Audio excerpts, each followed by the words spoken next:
Going on, everybody? How we doing? Today we're gonna be flying down up to Denver, I should say, from Las Vegas. Las Vegas approach is online, and then Denver Center and Denver Ground are online, so it should be a nice to Denver.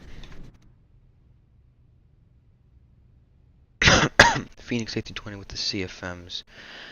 I do have some new color filters I made from the NVIDIA color filters. That goes well. But yeah, it should be good.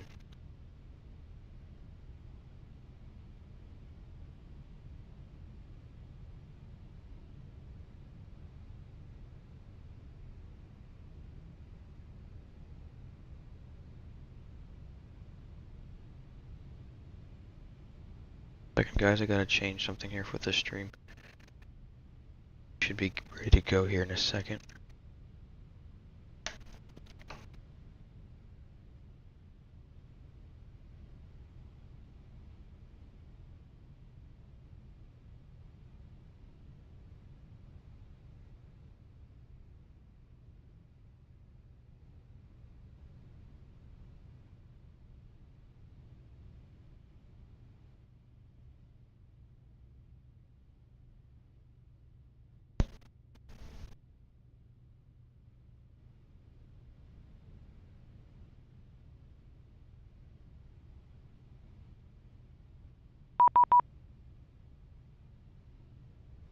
To get a PDC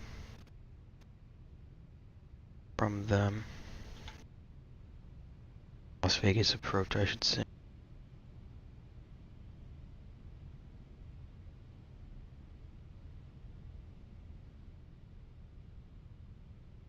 To get a PDC.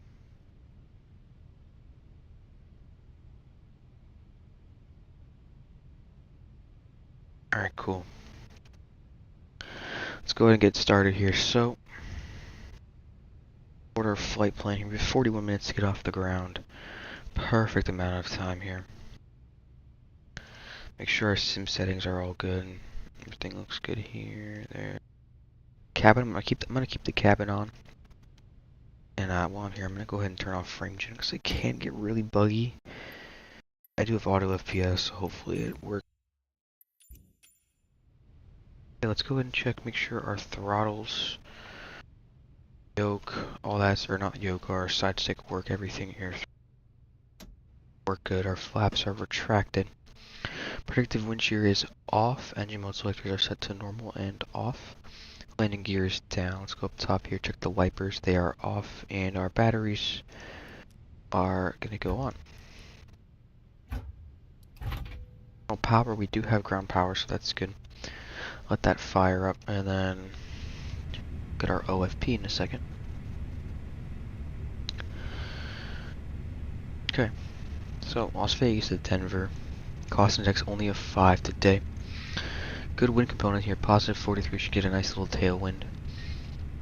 Takeoff weight we are really below, and landing weight we are really below, which is perfect. No step climbs today, just straight 370 for the final. Tax fuel brought about 500 pounds of extra fuel, 2.6 on the alternate.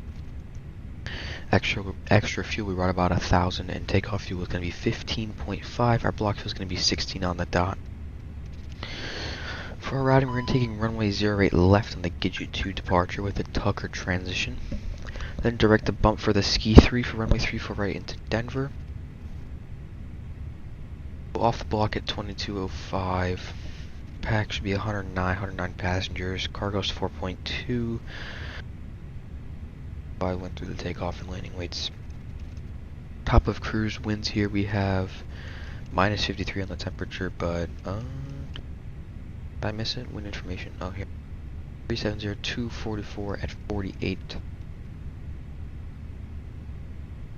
Runway analysis, we're taking runway 08 left, about 14,000 feet of runway, which is a great amount there.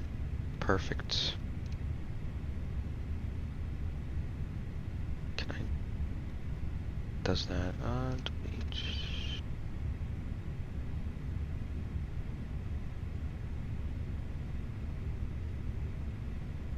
Alright, cool.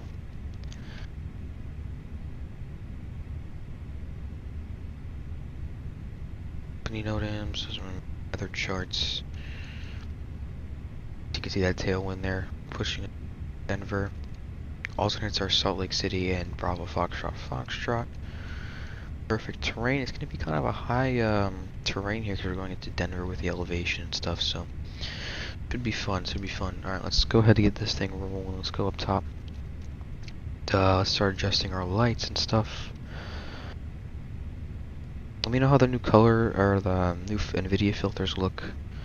Again, I'm not gonna, you know, I don't know. Reshade was not working for me, so that was kind of annoying. But I'm doing the best I can here.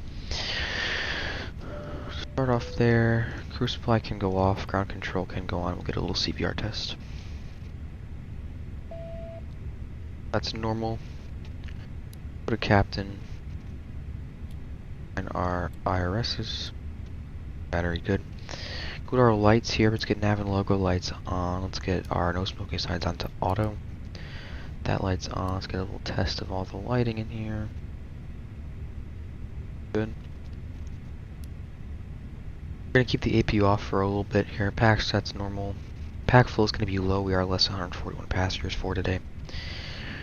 Gen 1, Gen 2 can go to fault, and let's get a little APU fire test. On the ECAM, good.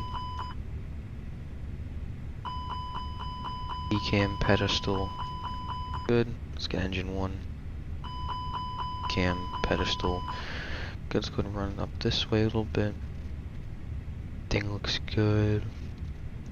Check our circuit breakers if we need to, but for the sake of time, and it's being flight sim, alright. So, let's go ahead and go to our MCDU. Actually, what is Vegas approach? What is that frequency?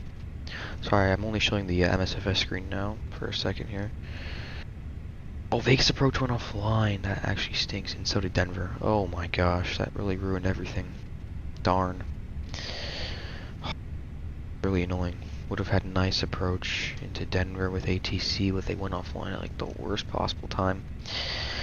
Dang, okay. That's alright. So, CTAF for Las Vegas is, what's the tower frequency? This up on Vatsim here. AIP 119.9 is for the CTAF, so let's just tune that right now. 119 or decimal niner. Come on the standby as well. Chart Fox here. Chart Fox. A loss. Go. That. Gadget. Departure. Brilliant. Alright. Go to our FMGC. Make sure everything is good here. So that's good. AirAC is okay. Data. Position monitoring. These are all still working on it. So we can just go ahead and go back to the menu for now. Cool. Let's go AOC menu and let's get this load sheet here. So 136, 120.5 sounds good. Trim is going to be 31.409 passengers. Landing was going to be 128.8 pretty much. Fuel and tank 1610. Whoops. Fuel and tank 1610 is alright. I'll go ahead and accept that. Let's go to our flight initialization here. Get a little init data request.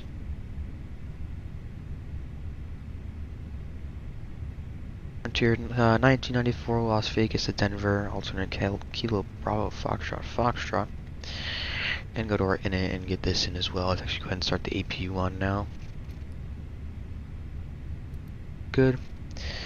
Go ahead and get the boarding started as well now that we know 16 minutes is not bad at all. Get the PA so y'all can hear it. Tier 1994. Our cost index I believe was 5. Let me double check that. Cost index 5. Yep, 5 for the cost index. Cruising at 370 slash minus. Minus 53. Beautiful. Ground temperature is going to be 31, which is very hot. Let's go and get a wind request. Get the I don't know if we, not camera, if we did this already, but let's go here. I don't know why the jetway's not connected. That should be connecting. Alright, so we should be getting everything loaded here. Yeah. Catering, baggaging. Fuel, I believe, is down there. Or there somewhere. I don't know. And then we have our jetway, of course. I know I do like new filters I put on. If you wanna know them, just let me know down in the comments, and I can help you out to you. All right, cool. That's fine. Let's get another request here.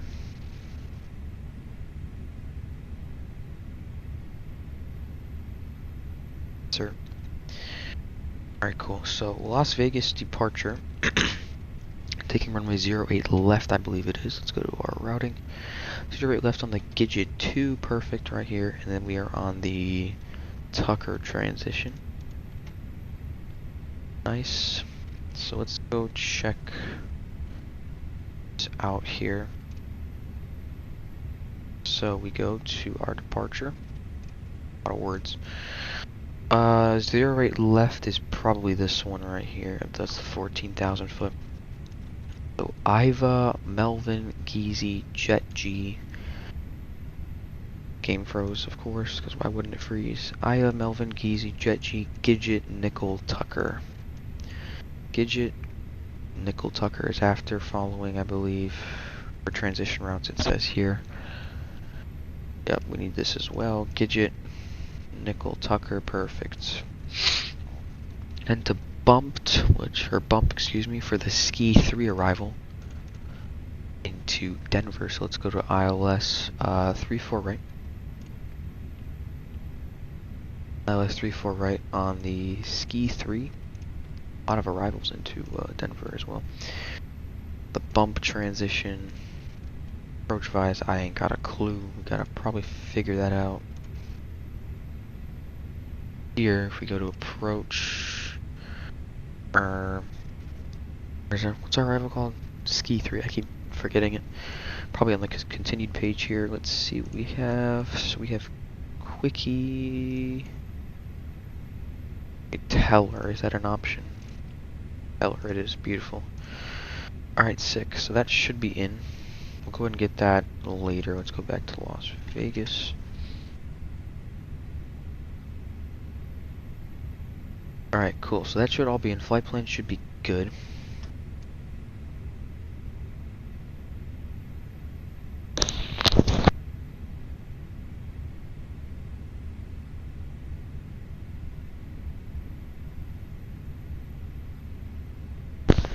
Alright, we're back. Sorry. Let's go back to fix info. I believe there's a couple fixes I need to change. So here, and we go back to Gidget 2. Any MSAs? Actually, no, I'm surprised not in like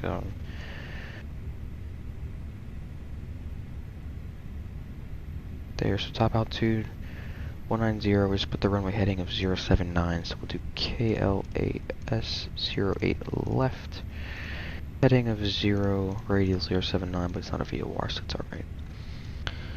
Alright, cool, that's that done. Let's go to our secondary flight plan. We'll just copy the active one here. What we are going to do is plan this. Okay, KLAS-08 left. Heading was 259, is that correct? 259 I think is right. Maybe it's on the ground chart. Let's check. What is the runway? 08 left. 259, yeah. 259/20. That after Iva. And then at here we go hold. Inbound course 259. That should be good. So if we look at it now, come back. If we need to come back ever, we can just go ahead and do that.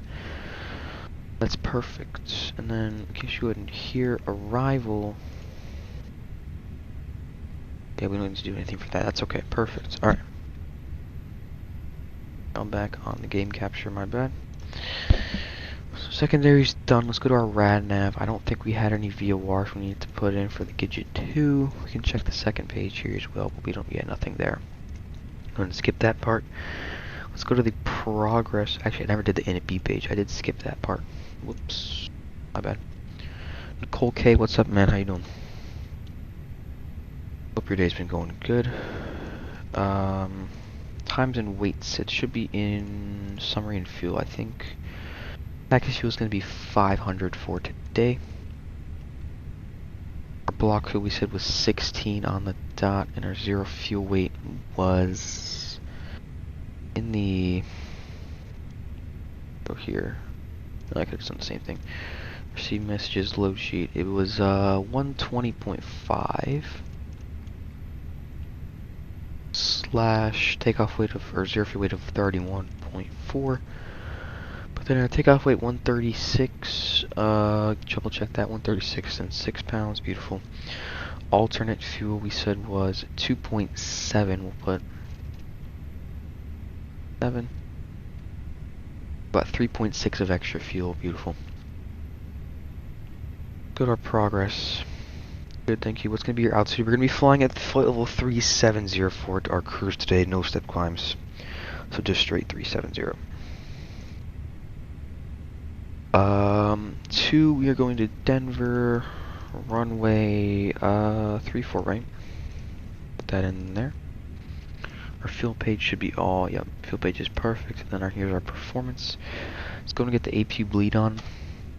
Let's see if the passengers have boarded. Almost. Our fuel is on board, though, so we can go ahead and turn the fuel pumps off. And we'll get the seatbelt signs on. We're going to get rid of the external power. We don't want to waste the airport's power. Alright, nice, yep. Should be a nice little flight up top to Denver. Unfortunately, ATC did go off on Denver and Las Vegas. That's 2. We have a PDC here. Tugger transition, touch frequency. Number. Okay, so our squawk is 1010. We'll set that in a second. Let's go ahead and get predictive wind shear. All this good stuff. That radio system looks different from the A321 I fly in MSFS 24. Yeah, I'm thinking probably the Indy bills you're talking about. This is the Phoenix. I don't really know the difference between that, like the radio between the 321 and 320. But I think it just depends. I don't know, actually. I don't know how it depends, but I don't know. Maybe it just depends how you look at it or something. I'm not really sure. Okay. So next, do performance in a second. Actually, let's set our squawk now. 1010 PDC. Okay, that's going. Let's go to our performance page here. Sync our load sheet. Let's get our METAR. Before we do that, let's get our METAR for Las Vegas. So we have 170 at 12, gusting 22, 10 mile visibility. Temperature broken at 2500, scattered at 900, cloud breaking. Temperature 31, 2.11, altimeter 2982. That's that. Make sure it's on both sides. 2982 as well down here in our standby. VORs on both sides. We'll get our transition. Not our transition. We'll do our initial altitude. Does Vatsim require any training? I'd say you have to have a really good knowledge base of what you're doing. I mean, depends how you fly. I mean, if you want to fly like smaller planes, I'm sure it takes less. But again, if you're flying like big jets into big airports, a lot of ATC, it can get stressful at sometimes. So I do recommend just knowing what you're doing. So just so you know, aircraft has loaded. Brilliant. We are not done though, surprisingly. Usually I'm done before this. So we're gonna have packs off, I guess. Set this, calculate 144, 144, 146. Over to the MCG, that looks fine.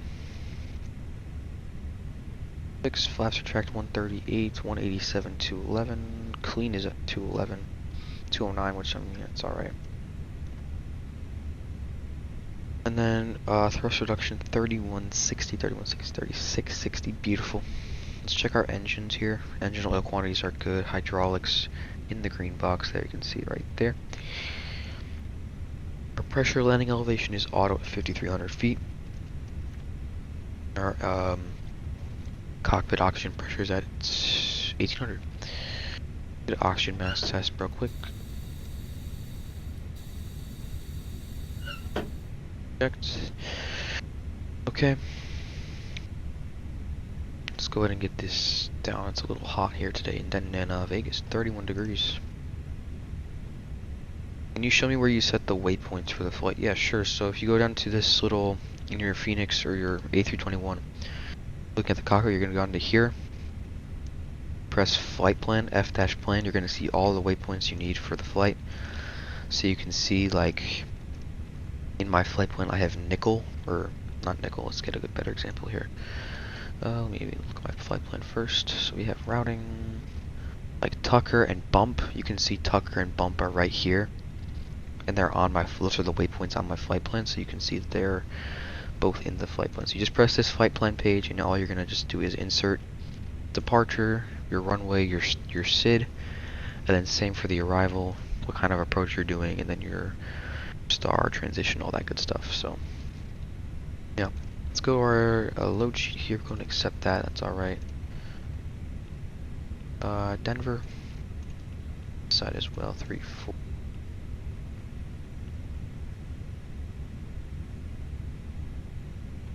Good. Okay. Squawk is set. Let's go up top here. Up. That's nice. Let's get a little cockpit preparation checklist. Cockpit preparation checklist. Gear pins and covers have been removed. Our fuel quantity is set at 1,600 pounds. 16,000 pounds, excuse me. Seatbelts on. 80 IRSs are set to the nav position. We'll go ahead and check that in our data page as well, just to be double sure. Position monitoring 000. IRS monitoring is all in the nav. Perfect. And our bear ref is set at 29082 cross-checked. We do need to get our initial climb. Yep, no problem, Nicole. We need to get our initial climb, which is gonna be 19 or 0. Go and set that into our box here, into our little, there we go. Before start checklist, let's go ahead and get a little pre-plan our pushback here.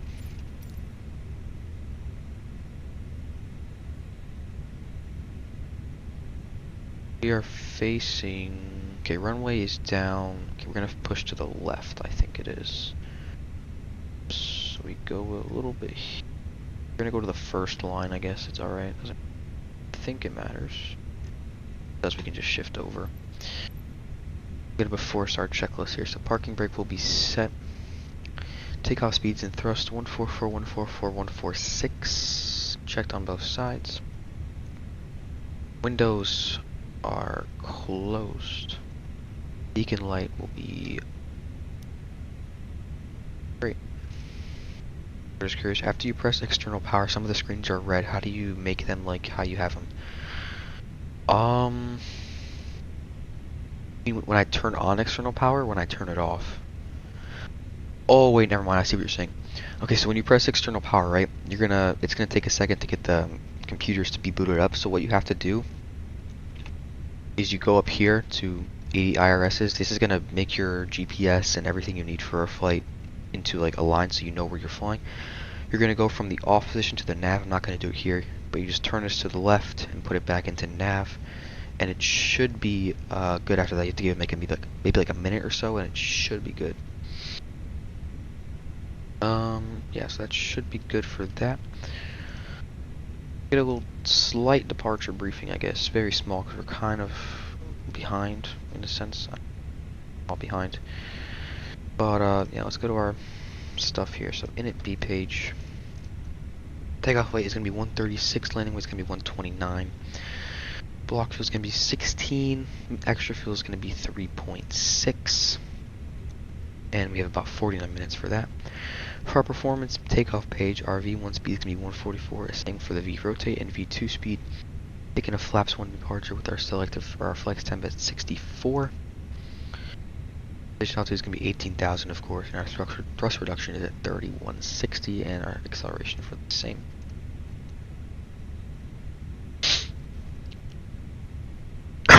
Excuse me. So when we get into Denver, we should have about 8.8 pounds of fuel. Which looks good. We're gonna burn a good amount, but it's okay. Our strategy in the secondary, in case we have an engine failure, we're gonna come back for like an RNAV approach, sort of. We're gonna hold and probably vector ourselves in visually. Any weather we need to look at, don't really, just temperature is at 31 degrees, which is pretty hot for today. Actually, I might keep the packs on. I just thought about that. Should probably keep the packs on. Change the V2 speed, but go and just set it over as well. And our 61 instead of there. So NOTAMs and procedures. We don't have an ATIS. We can't really find any NOTAMs. Okay, we're gonna be pushing back. Let me get the where's the chart for our push and start procedure. So we are right here. Or no, am I looking the wrong way?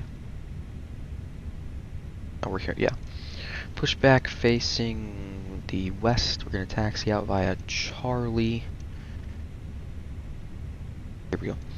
Taxi via Charlie 6 Bravo. Go all the way down, crossing one right and one left. And holding short at Hotel 3 for the full length. Doesn't hurt to go full length ever. Yep, when we depart out, gonna be straight runway heading for about 2,000 feet, then to Iva at 6,000, then to Melvin, heading 064 to Geezy, to Jet G, and then to Gidget.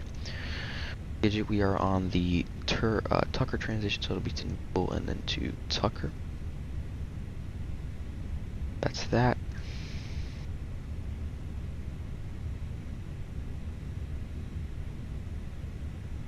And no nav frequencies are going to be used. MSAs, there's none, surprisingly. Noise abatement procedures. We do not have any noise abatement procedures. Terrain could be a slight issue depending on, yeah, look at this right here. 4,700 feet, yeah. Could be an issue, depends. We just gotta really avoid it nicely. I'm gonna call it for push. That is our departure complete. Departure talk out, whatever you want to call it. I can't think of the word right now, but you know, let's call it for traffic. Vegas traffic Frontier Flight 1994 pushing back from the Delta gates facing west for runway 08 left, Vegas.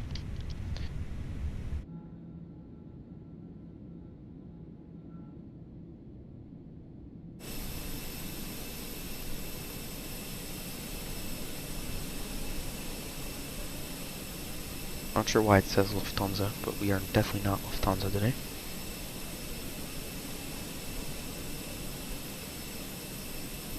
Okay, sir. The bypass pin is installed. All doors and hatches closed and all ground equipment is removed.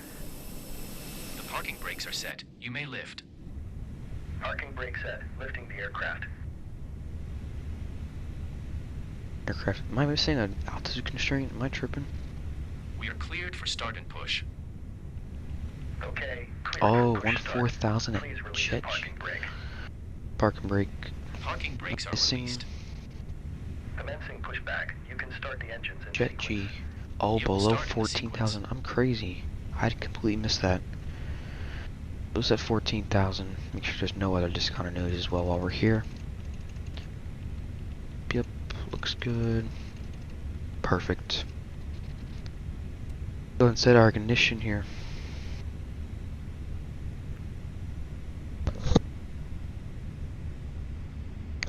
And we'll start engine 1.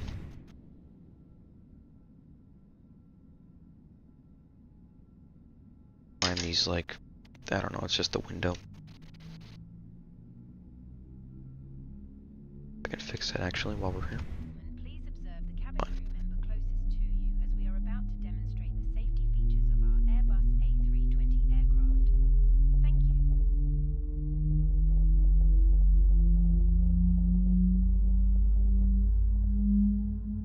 Ladies and gentlemen,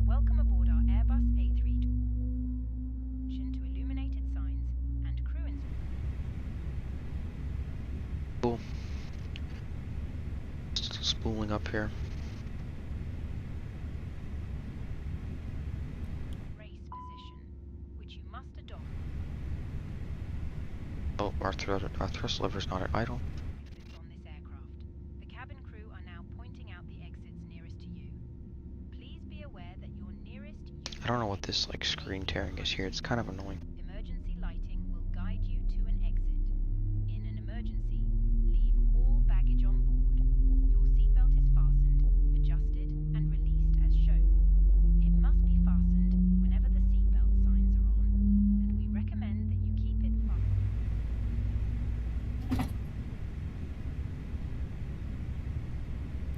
Pull a mask towards you to start the oxygen.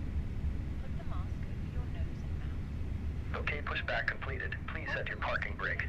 Parking brake, and we'll go ahead and set that Parking back to brake normal. set. To adjust, Parking brake set. Lowering aircraft. helping others. If we land on water, take a life jacket from under Ground. That's good Startup is there. complete. You may disconnect. and put it over. Roger. Good engine start. Clear it to disconnect. See you at the side. Have a good flight. Pull the strap to adjust. Holding position waiting for the visual. Thank you and goodbye. Life jacket inside the aircraft. It'll after start check. Inflated by pulling the toggle. Anti-ice not needed for today's temperature 31. Echem status. Into this tube. There is a light and whistle for attracting attention. Cabin Pitch trim, we got to set that. We go down 0.2. Let's go to our flight control here. armrest Down 0.2. open and seatbelt fastened. Further information regarding your safety on board can be found in the in-flight magazine. We hope you have a great flight.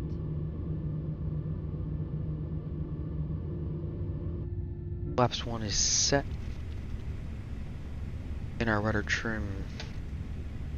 About to start checklist complete. Let's go ahead and check our flight controls here. So full left. Full right. Full up.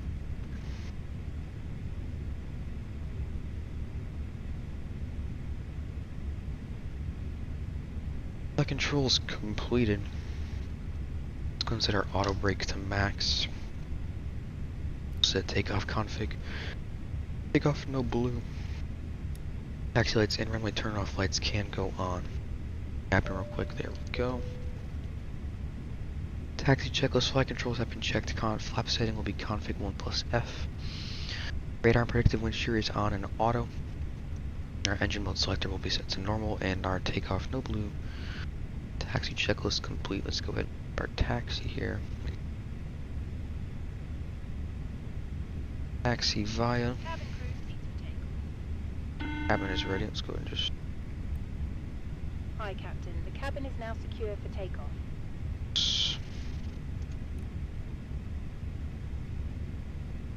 This here, so we're going to be tagged Charlie 6 Bravo crossing 1 right, 1 left at Bravo. 6 Bravo.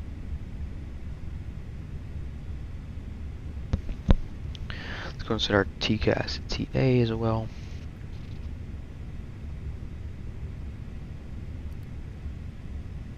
Vegas Traffic Frontier Flight 1994 taxiing runway 0 right left via Charlie 6 Bravo, crossing 1 left and 1 right at Bravo, Vegas. Sure guys, I have a cough.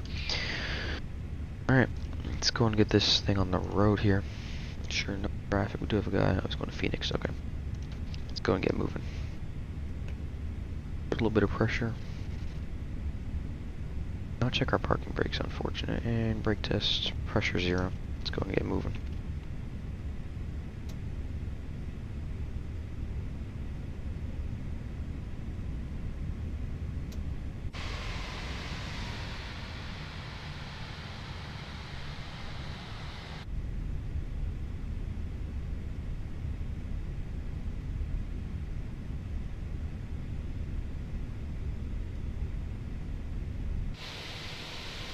Whoa, look at that.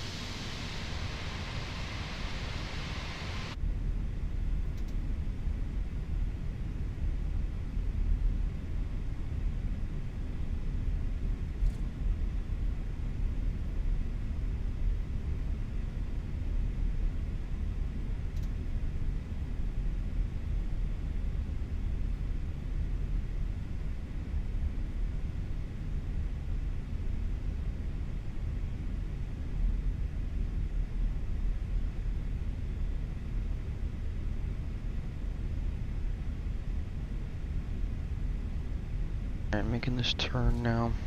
Charlie 6 should just be a straight. What is that? There, what am I looking at? Right there, I have no clue at all. Let's zoom out a little bit. Charlie 6, yeah, this is gonna be straight.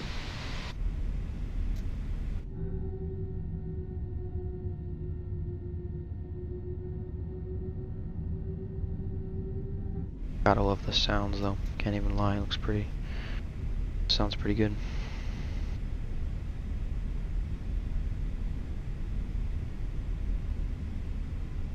I don't know what am I looking at right here. Like, what is that? Ain't got a clue. Alright, Charlie 6, and we're gonna make a right onto Bravo, which will be our second right, and then we'll be good to go.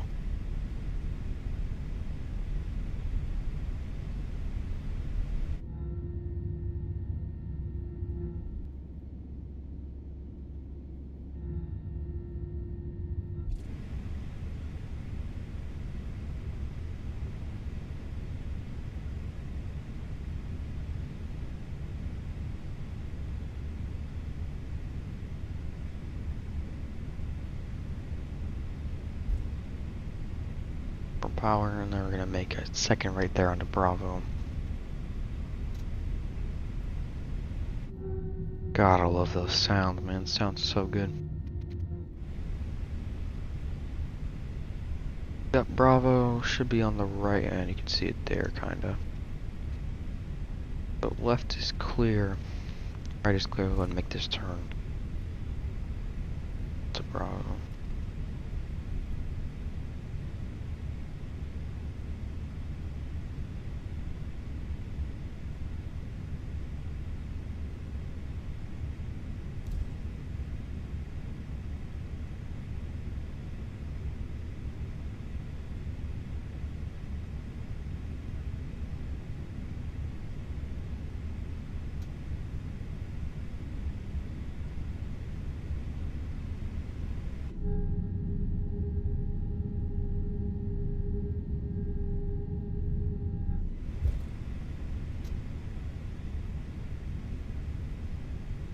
Of a longer taxi, we're gonna keep anti-ice off, of course. Let's get strobes on auto for now, as well.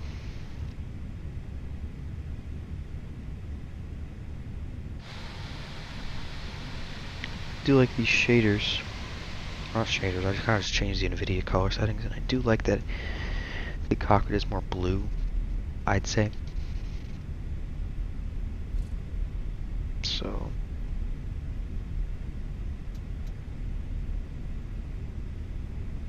Very slow, I don't know why. Got a little bit of power.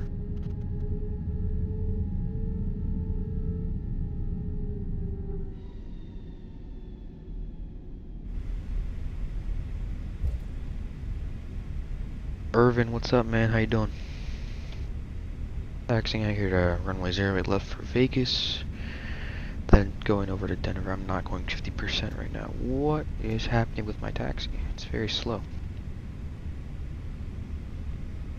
Right there, if I go maybe like 15 knots, 16.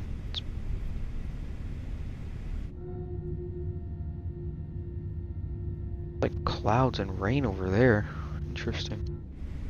Didn't get that in the Metar, unless I was just not looking at the right thing. City of Vegas looks very interesting. My buildings are not that great. I think I have it on set on high. I actually don't know what I have it set on. Probably higher ultra. I mean, I'm running a 3050. Depends. Nice, currently flying from LA to Toronto. Irvin, nice, man. You on Vatsim? Maybe I can see your flight.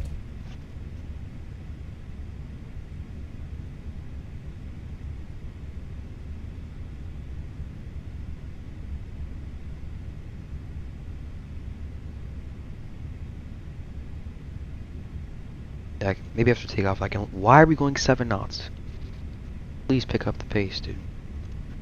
Golly, man. Not that fast. Just like, you know, like 15 knots. It's not that hard to find 15. Fuck. Shouldn't be. I don't know.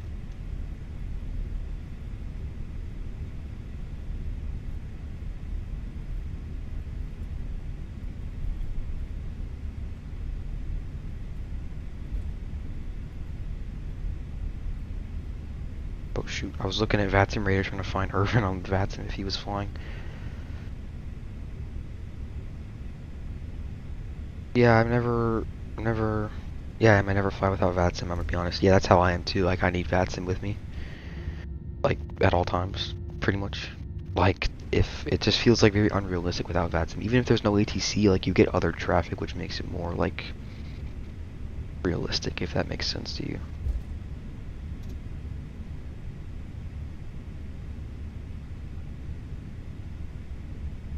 Just one left. It is one left. I don't have to go full lane. I just don't want to put in the intersection departure for the performance page, so whatever. Is there any traffic on final or anything for runway one left? So he's going to Phoenix. Vegas traffic Frontier Flight 1994 crossing runway 1 left and 1 right at Bravo. Now we're going 19 knots. Like, why are we going so fast? Default ATC is so cheeks. Yeah, the ATC sucks. Oh, it's raining. What the heck? What? Do y'all see that? Is it just me? Like a little rain? Oh yeah, look at the window. That's crazy. Yeah, once I figured out about Vatsim, I was like, yeah, I'm so, just ready to get off the default ATC and so let's just turn the landing lights on in case anybody's on final. Good procedure, I guess. Wow, can't believe it's raining. That's crazy. In Vegas? I would not expect that. Left is clear. Right is clear. So one more runway to cross here. We should be good. We can put the let's see how fast that is. Is it on fast? Oh, it's on. Oh no, it's on slow. It feels looks very fast. Okay, we'll keep this.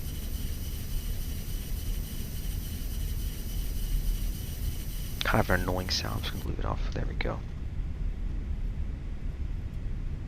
Oh, this is Echo. I thought this was Bravo. Whoops. Left side, and let's check right side. Can't really see the right side. Right side, yep.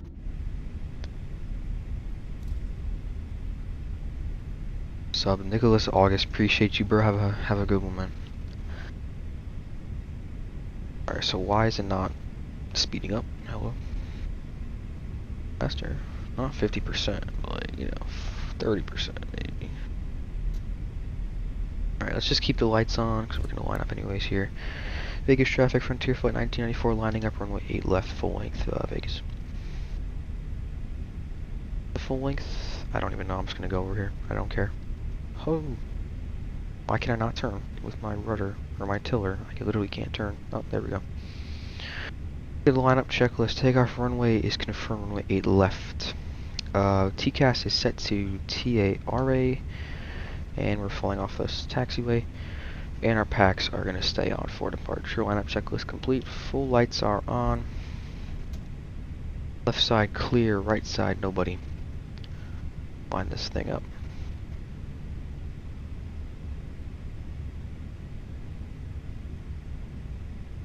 Alright, here we go, boys. Come on. Get the wipers on for takeoff. Doesn't really hurt. It's just kind of an annoying sound. That's just me. Alright, let's go. Brakes. Go 50% here. I'm turning these off. I don't even care, bro. Chronos. Takeoff power set. Manflex plus 61 SRS auto thrust blue. And rudder is just broken. Oh no, okay, we're good. Light pressure. Right rudder tendency here. Direct that on the center line. 100 knots. Whoa, you see just like right rudder tendency? Kind of annoying. We are flying. Oh my gosh. B1 rotate. I'm just getting off the ground. I don't even care. Get her off the ground. Thank you. Positive rate of climb. Gear up. I am not sure what the rudder was doing. Look at that. I let go of the rudder for 1 second and it just flies. Get autopilot on. I don't want to deal with that. Cool. Autopilot on. Should balance itself out there.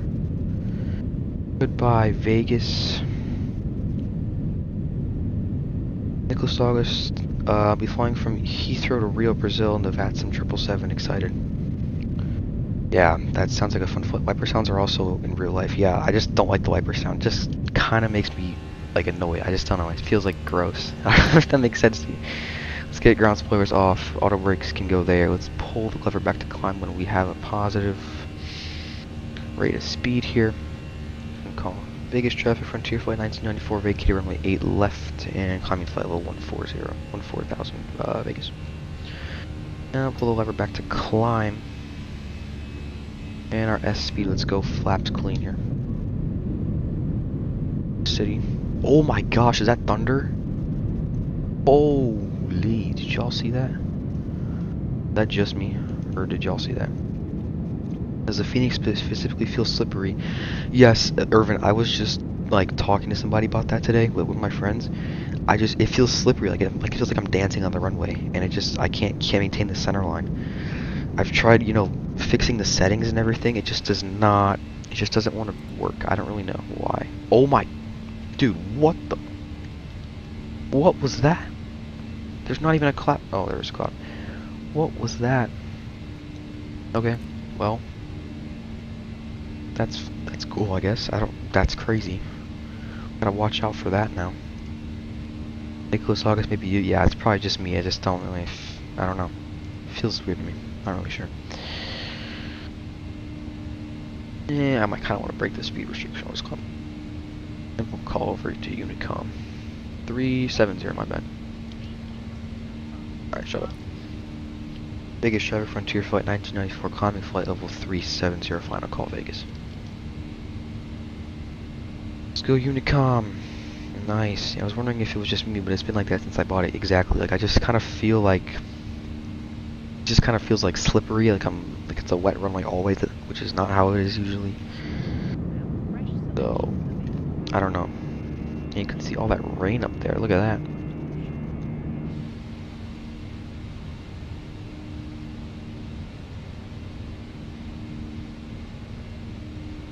Pass through 10,000.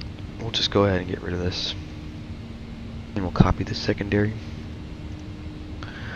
I also bought rudder pedals and thought that would fix it, but it's just slippery. Yeah, I have rudder pedals too, the Thrustmaster ones. It just does not want to work. Let's go off on the landing lights and retract them.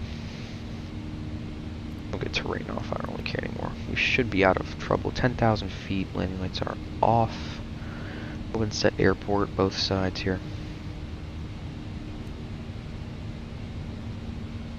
And then we should be climbing out to flight level 370. Let me see if I can find Irvin here.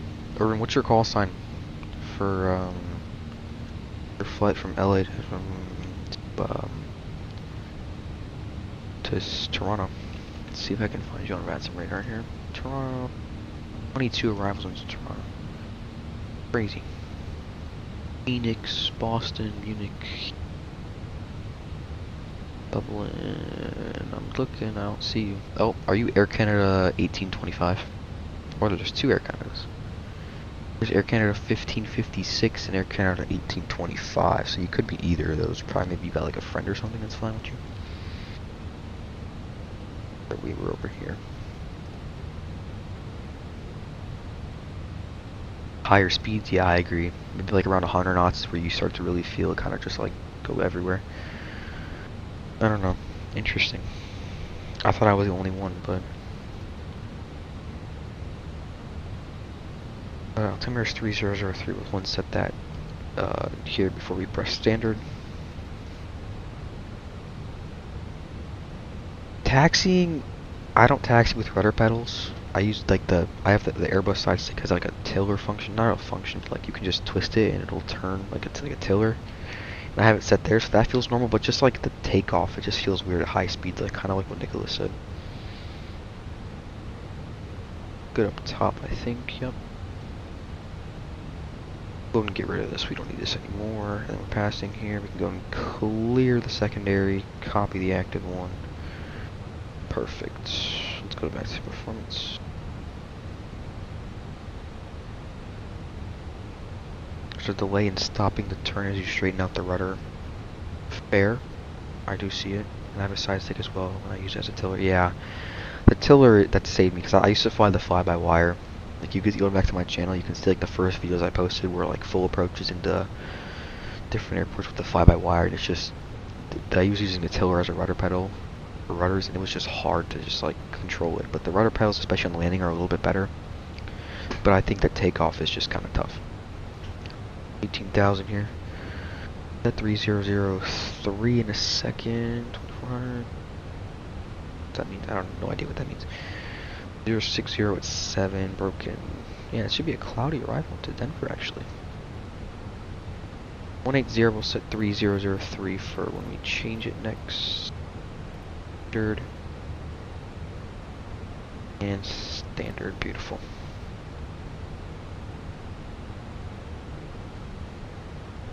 Seatbelts, it's alright, we'll turn them off. This is our top of descent planned for 22:49, it's 21:53, so you have like an hour. That's crazy. Starting the fly-by-wire 320, yeah. I feel like that's like everybody's starting aircraft. Like, you gotta start in a you gotta start in like a freeware. Personally, that's how I view it, because you know, you want to get used to it before you start flying these complex payware ones. Even like the indie build ones, like, you know, if you have 2024, like the A321 or A3, you know, all those A320s and stuff, 330. Those are all good aircraft to start out with, especially if you're just learning. But yeah, let's get a little side view here. Get a better view. Not bad there. I like this one. Not bad.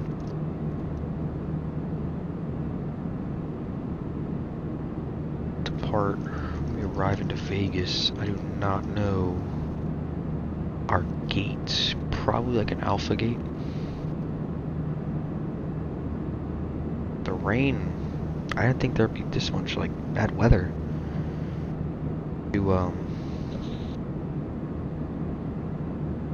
After that, I bought the Phoenix, and it was definitely worth the purchase. Yeah, the Phoenix was definitely like my favorite purchase, like in flight sim. Like, it's the only payware I really have. I really don't. I want the PMG 737 and the 777. Any builds 350, I'm like in the middle. I don't really know. Like, I've heard good. I've heard bad. It's just kind of like, like I just don't know what to do with that. So I'm thinking 777-300, get both? Man. Maybe. Considering it, I might have to save some money, you know? The 737, I think, is the next thing for me. I need to start learning Boeings. Obviously, because pretty much all the videos, actually every video on my channel is a Phoenix 320 or a fly-by-wire video. So, that's definitely next on the list for aircraft to buy.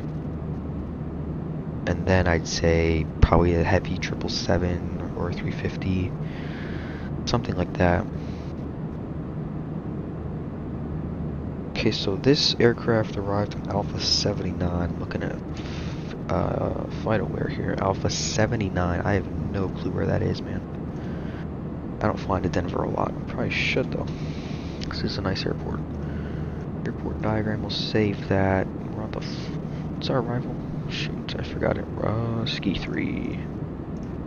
Need that too. Do we need this? No. ILS 34, right? Alright, I'm just gonna get all the charts out ready for next. Alright, it's midnight here. I'll sleep now. Good night. Have a safe flight, both. OBBI to HKJK. Alright, good night, Nicholas. Have a good one. And hopefully, maybe if you come back, if I stream maybe later this weekend, maybe you can come back and stop by. Let me know how your flight went. So yeah, have a good one, man. By the Indie builds, but I most fly American carriers, so I wouldn't be able to fly American. Yeah, Indie builds American carriers really just the 350 for Delta. I'd say that's the only one I can think of right now. Yeah, that's the only American. But Delta does fly a lot of routes in the 350. Want to buy the PMG 738? It's definitely worth it. Yeah, I think the 738 is probably the next thing on my list for aircraft. I was never a really big scenery guy. Like I have freeburst scenery. Like of course I have Gatwick. If like everybody has Gatwick and stuff, but I think that scenery depends what you're looking for. Like what airport. If you're gonna fly into the airport like daily, like yeah, okay, sure, that's worth it. Took me a couple hours to get used to it, but it's definitely worth it. Nicholas, maybe we'll fly with you if I can. Good night from my end. Good night, man. Have a good one. Hope to see you again soon, man. Irvin says it took me a couple hours to get used to it, but it's definitely worth it. Yeah, I think it's gonna take me a while to get used to because I'm not really used to Boeings. But yeah. Alright, see you, Nicholas. Have a good one.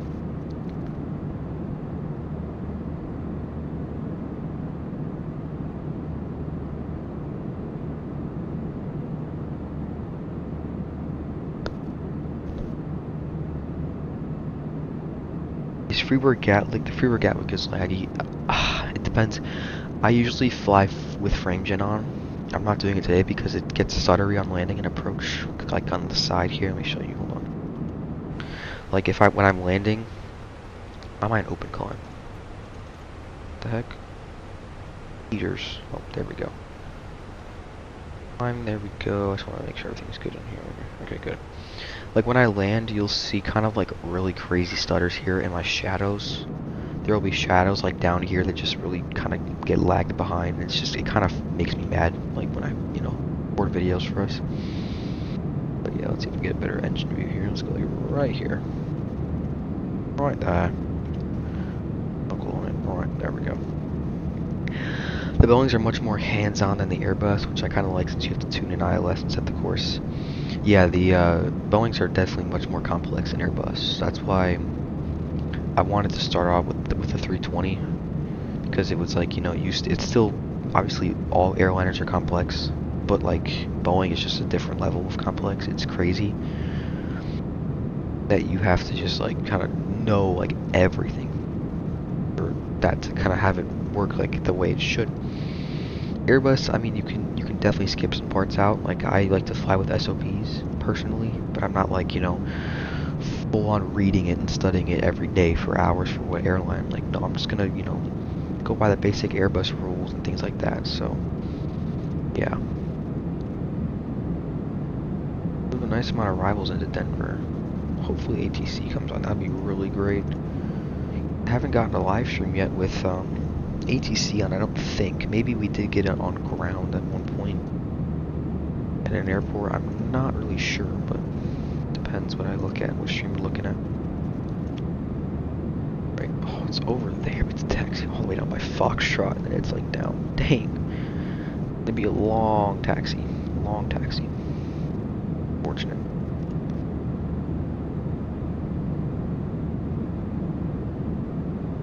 Is the video quality okay? I feel like it's kind of blurry. I was watching it back, but I think it should be decent. I'm not really sure.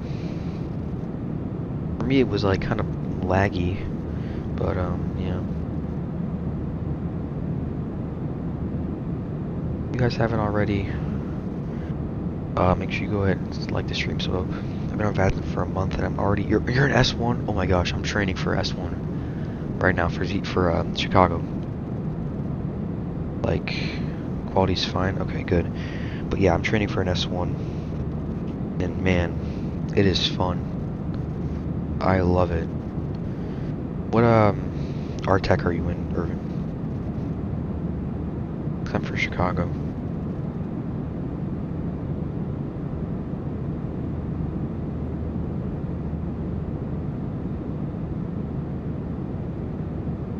Good traffic. I don't know what that guy's talking about.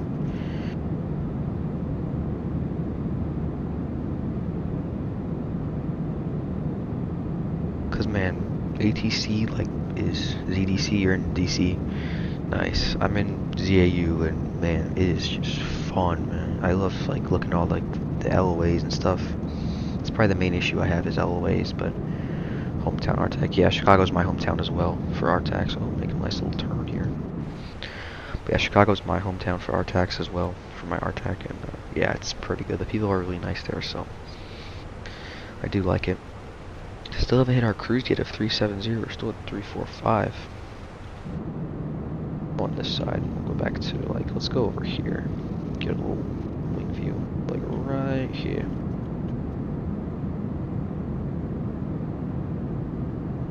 Queues are super long. Yeah, I think our queue, I think it's like 30 days. It's, you know, yeah, 30. Ours is like 30 days. I don't know how many controllers there are, but I know there's a long queue. Probably like 10. Yeah, not 10, like 5. 5 controllers. I think there's a wait list. Let me see if I can look at the wait list in the Discord.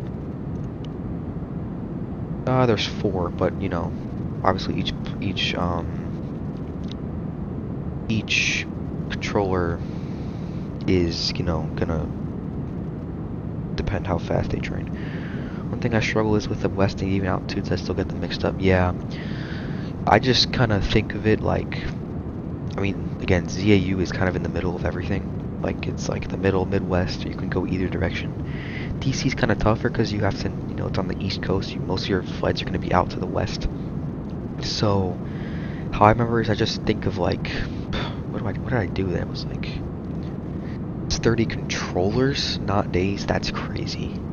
Yeah, we have like, okay, for S1s, let me check the waitlist again. S1s we have like 4, S2s we have 2, S3s is 3, and then the rest are 1s. Actually, our visitors, we have 6 visiting controllers. And days, spent like 40 days, actually, not 30. But still, the altitude thing, yeah, I get mixed up sometimes because ZAU is split into like different tracks.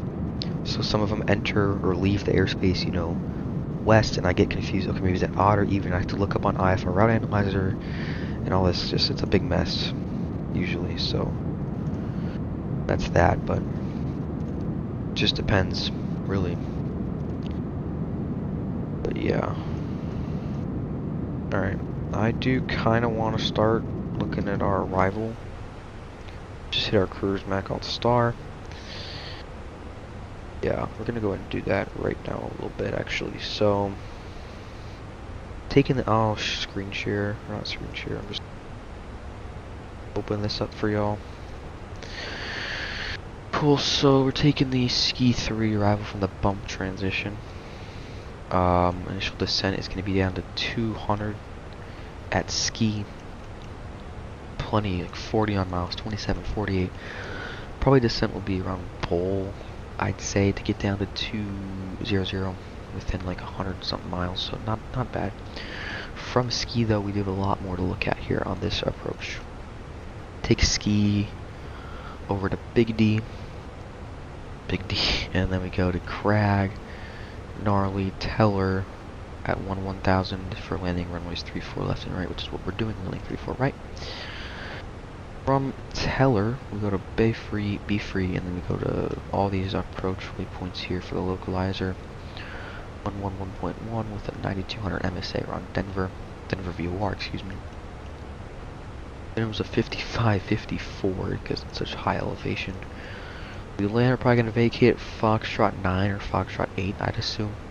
Taxi all the way down by Foxtrot. We're going to take Alpha Sierra. No, we take it through here, back around into this gate right here. So that's what we're looking at. Not too bad. People say west even, east odd, but it's just the know what's even and what's odd that gets me. Yeah, I would sometimes get confused with like where the airports are in relevance to Midway, because especially like Atlanta, I know it seems like it's obviously east, right? But for our, you know, SOPs and stuff, we have to see when it leaves the airspace, not where relevance to the airport. So we have to kind of look at the track, and it just gets me all confused. Like, okay, where is, you know, Nashville or, you know, St. Louis or things like that in relevance to O'Hare, Midway, Milwaukee, all these airports in our airspace. Yacht sweeping, I've heard that. It doesn't really help me personally. I kind of just think of it with like the headings. 0 to 179 is odd, and then 180 to 359 is even. I don't know. It's kind of straightforward. Just gets me, makes more sense for me. Oh, Irvin, I found you. I think I did. Hold on. Let me. I found your thing right here. Bolus, yeah, there you are. Found you. You're actually really close. Oh my gosh, look at that. That's crazy. Dang. How many hours you got? Let's see. Do you want to check? 186, that's a good amount. I've seen people with like 1,000 hours. I'm just like, how? Or even 5,000 for that matter. It's crazy. Oh, you're flying alone. I feel like the guy in front of you is also Air Canada, will be flying with you, but that's interesting. Not sure who the other aircraft is, but that's pretty cool. Yeah, that's pretty cool. Oof, okay, let's go back to like a little wing view here. I don't know what side is cooler. Let's go this side actually. Go to this view and then we'll get the engine view back up. I kind of like this view right here. We kind of just moved over. Just like right here. Beautiful.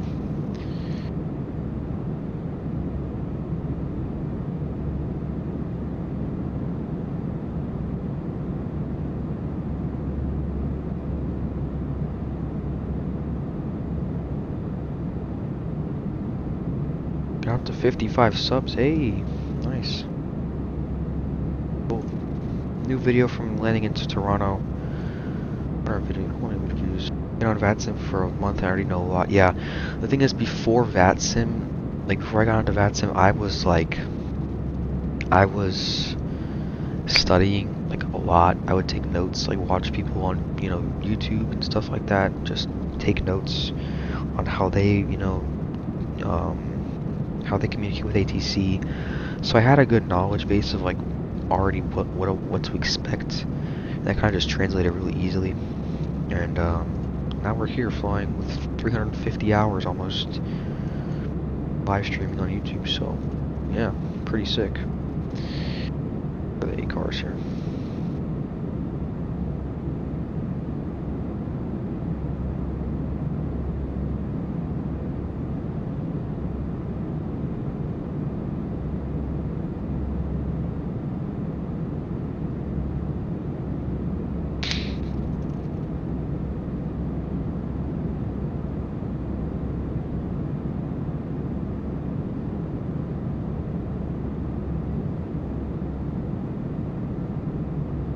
Still have a long way to go though.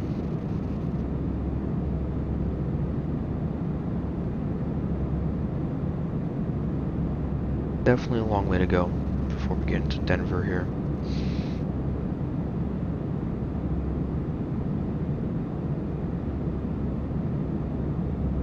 I already had decent knowledge since I flew an infinite flight. Oh yeah, I used to fly an infinite flight all the time.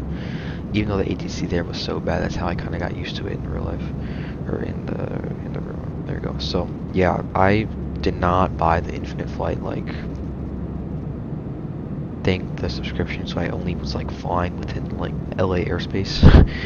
So I was flying like every day, like LA to San Francisco, or San Francisco to like I don't know, some of those cities or some of those airports down by the south by LA, and it was just every day I did the same thing. Or like what's it called, Santa Ana, Burbank, Ontario, all those airports. But yeah, I heard the ATC is like okay. And it's not like Vatsim, obviously, where you're getting trained. It's just kind of like it's a decent amount of training, but nothing crazy, I guess, in a way. Have a look here. 320. What do we see? Nothing. Top of descent, 200 something miles. Still do have a while. I guess I can go ahead and put the minimums in right now. Doesn't hurt. So we had 5554, I think it was. Our minimums, our transition onto is not 185. It's gonna be 180. Flaps full landing. It's all right. What is the, before I go there, what is the CTAF for Denver? Sorry guys, I'm gonna be with a little bit of a weird view. I do not know the CTAF for Denver. 124.3. Let's go ahead and get that set here in case, unless ATC come online, that'd be great. 24.3. Put this down to below because we're pretty high altitude. We'll turn.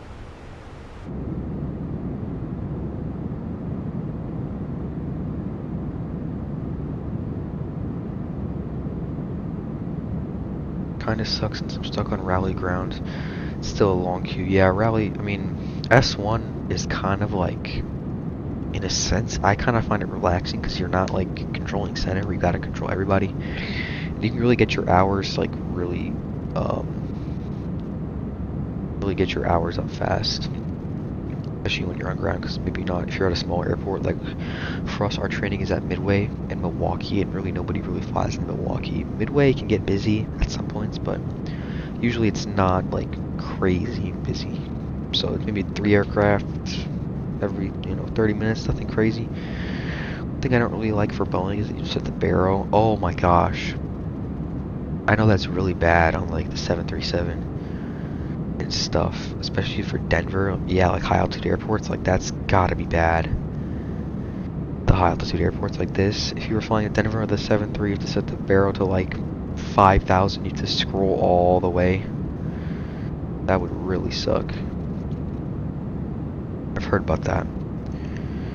But, it's how they do it, I guess, in the real world, but they can probably scroll faster than our mouse.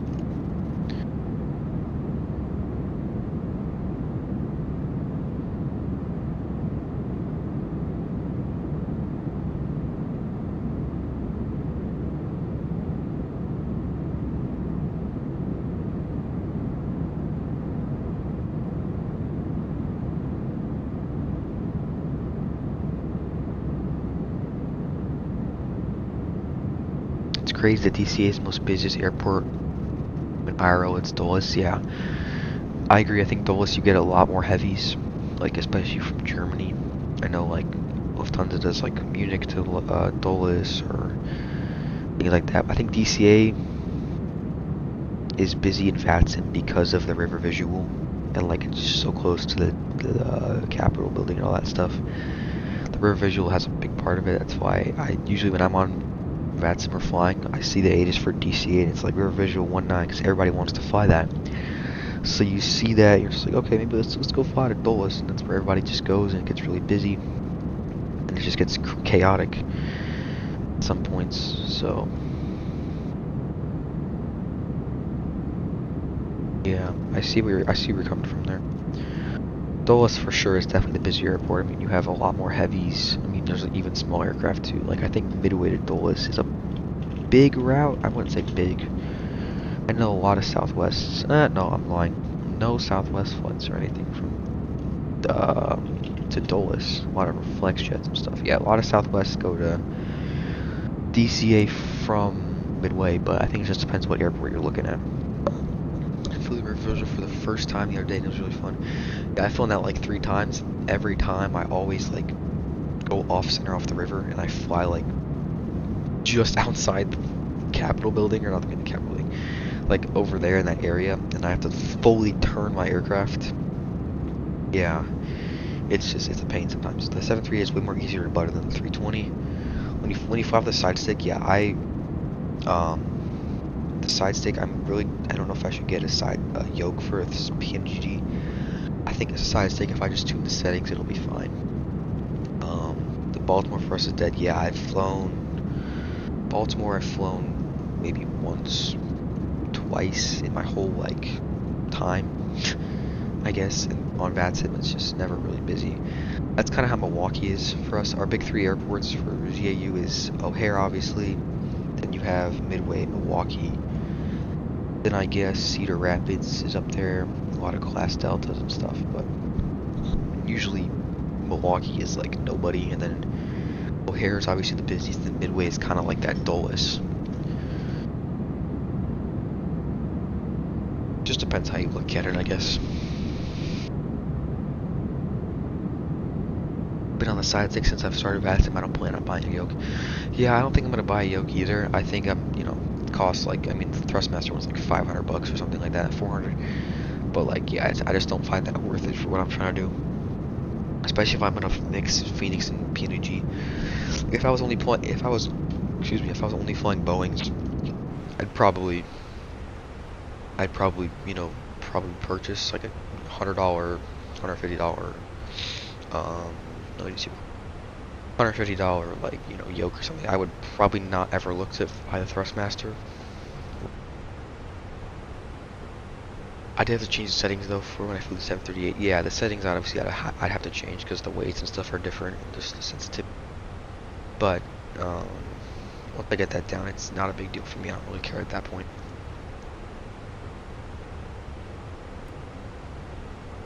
200 of a while. Our arrival performance is going to give us. I think we have a lot of runway. Rush the Mets are. Anyway, I think it's max landing weight actually. Oh, I'm lying. 128. That was my previous flight from Toronto into Toronto. 128. Oh yeah, we can do like auto land if we wanted to. Flaps 3 possibly. That's cutting it. Could definitely do a flaps 3. If 12,000 feet. I might do a flaps 3 actually. That'd be kind of fun. That would be pretty sick. I can't lie. Doesn't hurt. Let's just do it. Why not? Auto thrust and this one. Keep it on. I don't really like to light out. Usually the Airbus thing, they usually say like keep the auto thrust on and stuff. Oh my gosh! Look at the wing. Whoa! Whoa! Whoa! Whoa! Get seatbelts on. Nah. For the river visual, I kind of overturn. Yeah, river visual I overturn a lot because I think that it's such a just like a the angle is so much different than what in my mind than what it actually is. But yeah, usually I overturn that and I just have to end up fully ruddering right or fully moving the side stick to the right and it just doesn't work out good. Let's get a little side view here. Engine view right there, beautiful.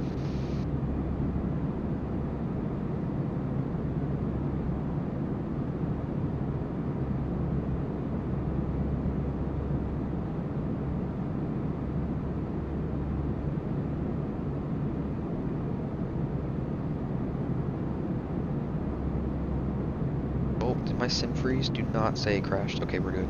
Oh man, that got me scared. It didn't freeze on your guys' screen, hopefully. My screen just completely froze. I got scared. Okay.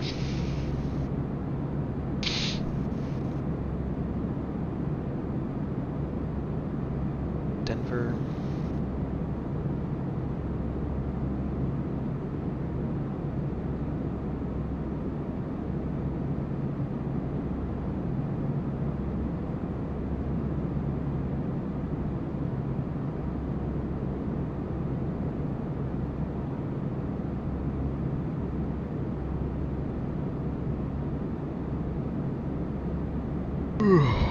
Man, long day.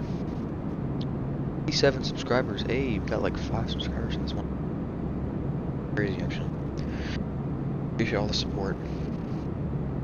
Do I plan on doing any flights for the rest of this week? Let's think here. Tomorrow, I'm not sure actually. What I have tomorrow.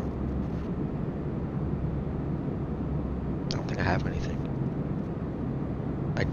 anything. So I'll probably do one tomorrow, depending on where I fly and stuff, how long it'll be. But Sunday I probably can't. I don't know though. I'll see, because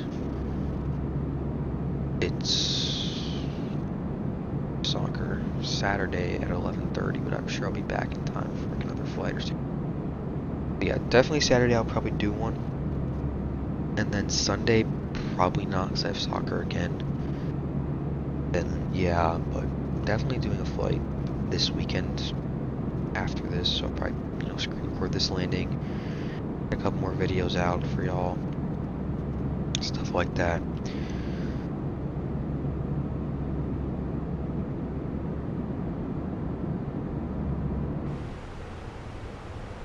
How are we looking on fuel here? 8 pounds a minute, 7 pounds, perfect. Perfect on it. Fuel balance, really good.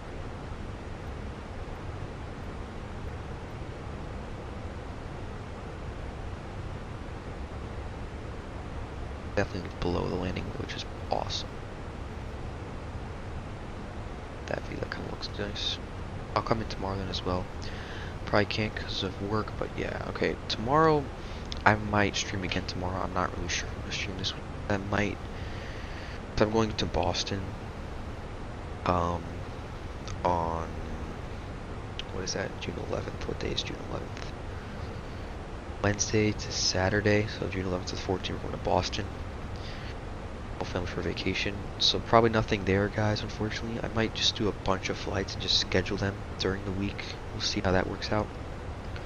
But I mean, if I have time, I definitely will stream tomorrow. I don't really hate that idea. Can't this weekend because of work. Yeah, that's fine then. Don't worry about it.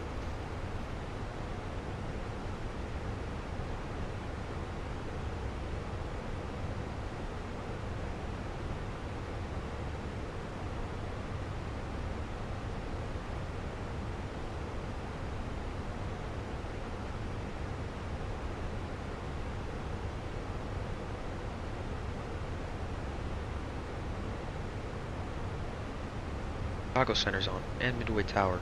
Great.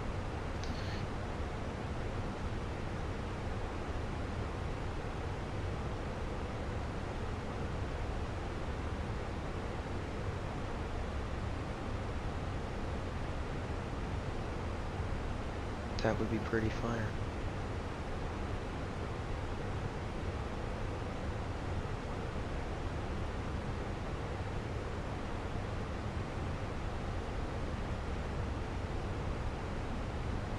Crossing through bump, and we still have like another 200 some. No, actually 180 till top of this thing. Isn't too bad at all.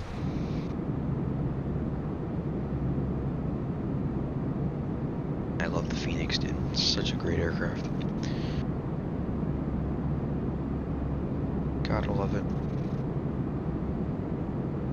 Indy is fully staffed.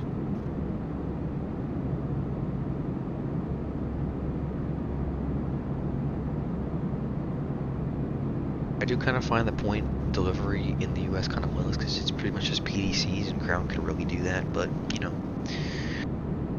I think when I become an S1, hopefully I'm doing my training right now. I don't know if I told you. It sounded like I was certified or not certified. If I had my S1 rating, I don't. Unfortunately, I'm just doing my training. I'll probably get to a lot of verbal clearances, but. Right.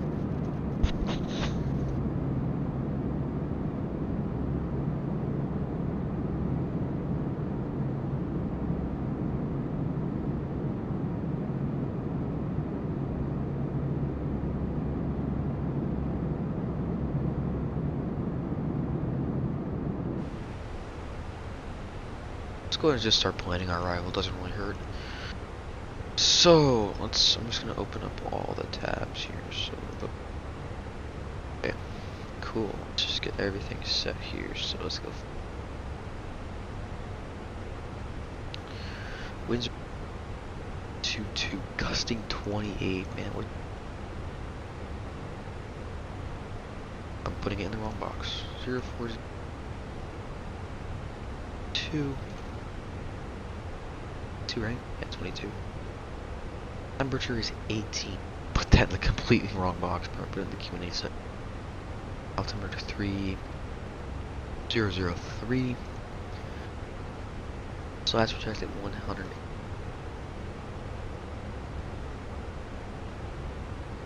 Stuff is in. RadNav ILS frequency is.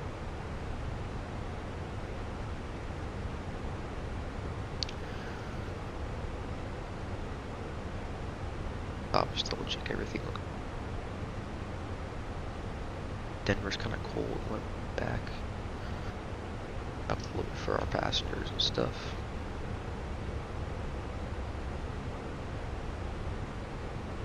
Set everything up in the.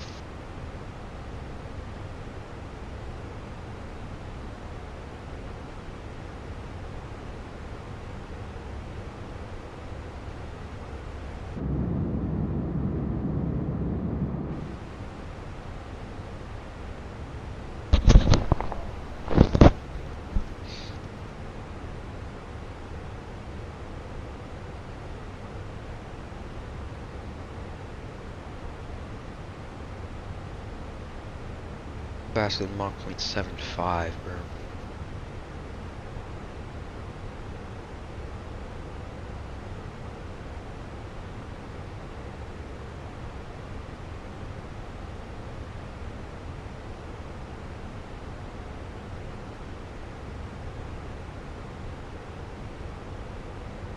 super annoying, dude.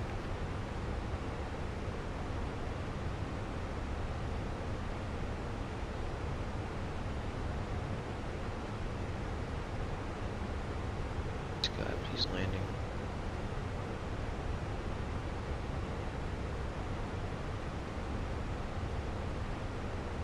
Probably fly to Mexico after this because there's an event. There's an event for Mexico. Genuinely had no idea. Oh my gosh. Let me look at the event page. Oh my gosh, you're right. Mexico City. Thursday's in Toronto as well. Toronto, Berlin, Thursday. I didn't know there was a Mexico event for Mexico. Pretty fire. Might do that. We'll see. Maybe offline or something, or off live stream. Depends though. Busy, I guess.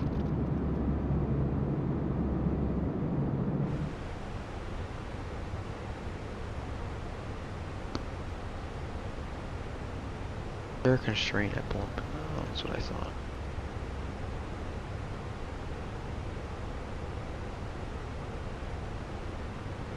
Oh. Oh, there's a back taxiway in there. I did not know that. Been at the Alpha gates. Like, I'm trying to figure out. Well, let me show y'all real quick. I'm gonna look out. Like, okay, we landed 3-4 right. Okay, it doesn't really matter. We come out on Foxtron. I didn't know there was space here, because look at the chart. It looks like it's blocked off, but I think it might be blocked off. Like in the same. Wait, is this the wrong way? What runway did it take off on? Oh, it's like flipped. Wait. I'm tripping. Hold on. No, we're chilling. We're chilling. Oh, there's a taxiway. Alpha Sierra. I don't know. That's a bridge, probably. Interesting. So we'll take Foxtrot, Alpha Sierra to the ramp. I did not know that. I thought that was blocked off. That's interesting. Love flying there since where my parents are from. That's pretty sick, dude. My parents are from Greece, or well, my dad is. My mom is from here, but went to Greece over the summer. Pretty fun. Can't lie.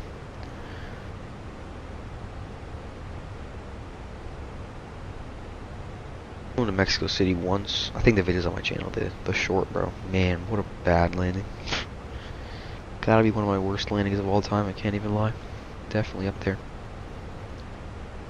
Definitely up there for one of my worst landings into Mexico City. So maybe we can do that today. I don't know. All right.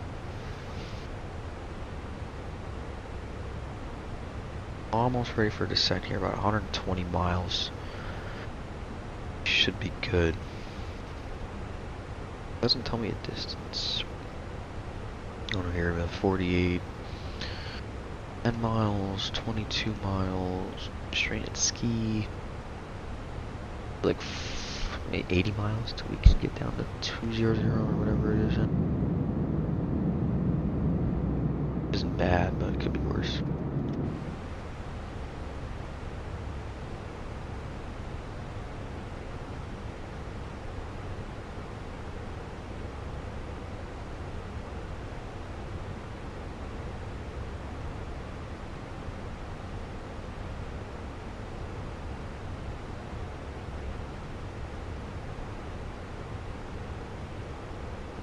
Like 27 minutes. I don't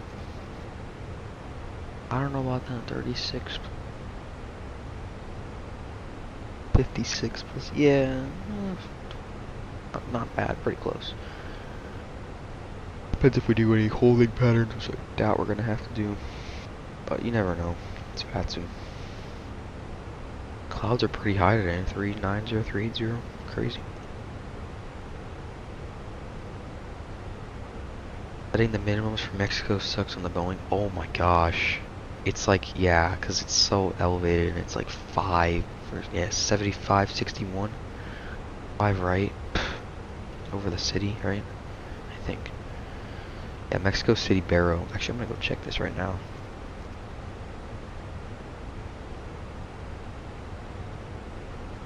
I'm curious. I think it's like, so I landed 23 right. X, not Z, X. Oh, they don't have the charts. Shoot, I gotta look it up. I forgot. Don't have it clicked. Let's see if I can find it on here. 5,000 somewhere down here. Not it. You can see how high these are all SIDs. SID down chart. Oh, here we go. 2-3 right was like crazy. I think it's this 2-3 right. 2-3 left. Where's 2-3 right? Nope. 2 DMEs for 2. Oh my gosh, did they not have it? Oh, here. Wait, what is this then? Up top. 2-3. What am I? I'm tripping, bro. What am I doing? Here's 2-3. Man, but I still got 2-3 left. I don't even care. It was one of the runways. 7,500. Yeah, exactly. Like, that's just crazy. Like, crazy. The views are amazing, though. See, I didn't really get all the views because it was, like, foggy. Which, I mean, it is pretty cool, though, that it is foggy. But, like, just kind of wish it was, like, sunny and bright, you know? Fortunate, but yeah, the views are pretty nice, I'm sure. Look at this cloud cover. Crazy. Looks good up top, yep.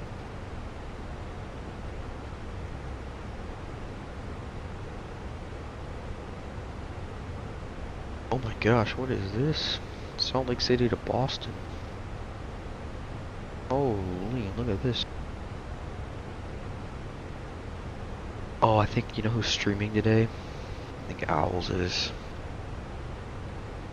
Salt Lake City, Minneapolis, Boston, yeah. I think Owls is streaming, that's why everybody's going there. One must-have for me is Navigraph for $10. You get so much stuff. See, $10. I thought it was like, for me it was like 100 or something crazy. You know, it was like 80, but like still. Charts, updated AirX. Yeah, I'm on like AirX like 24 something, 2410, bro. It's not even updated correctly, bro. It's so inaccurate. But yeah, Navigraph. I had Navigraph, and then I did lose my subscription. I think I did it for 5 months. Perfect, great subscription. Totally recommend it. I just haven't bought it since. Yeah, look at this. Nothing. It's unfortunate I don't have it, but oh my gosh, these winds kind of suck right now, dude. I'm just gonna keep the seatbelts off though. But yeah, the charts are definitely a must-have for me, like especially the AirX. It's 10 for you. Or are you doing the monthly subscription? I think you're doing the monthly one. So look at Navigraph pricing. Yeah, the monthly is 9 euros. The yearly is 81. I see what you're saying. So yeah, I'd probably do the yearly if I did it again.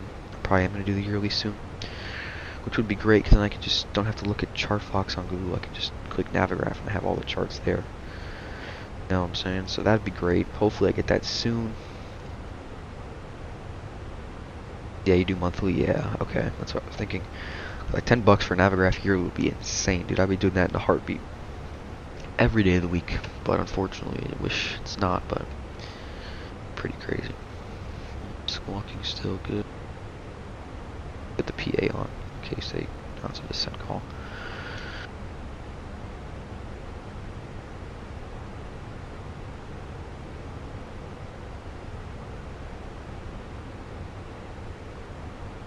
Little arrival briefing here.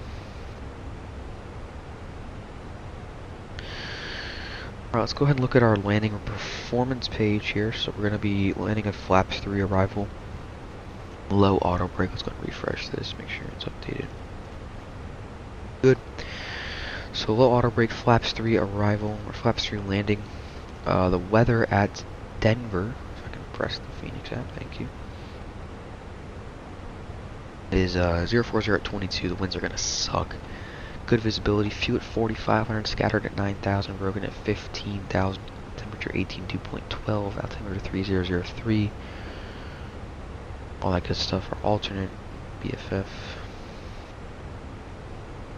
Good weather at our alternate as well.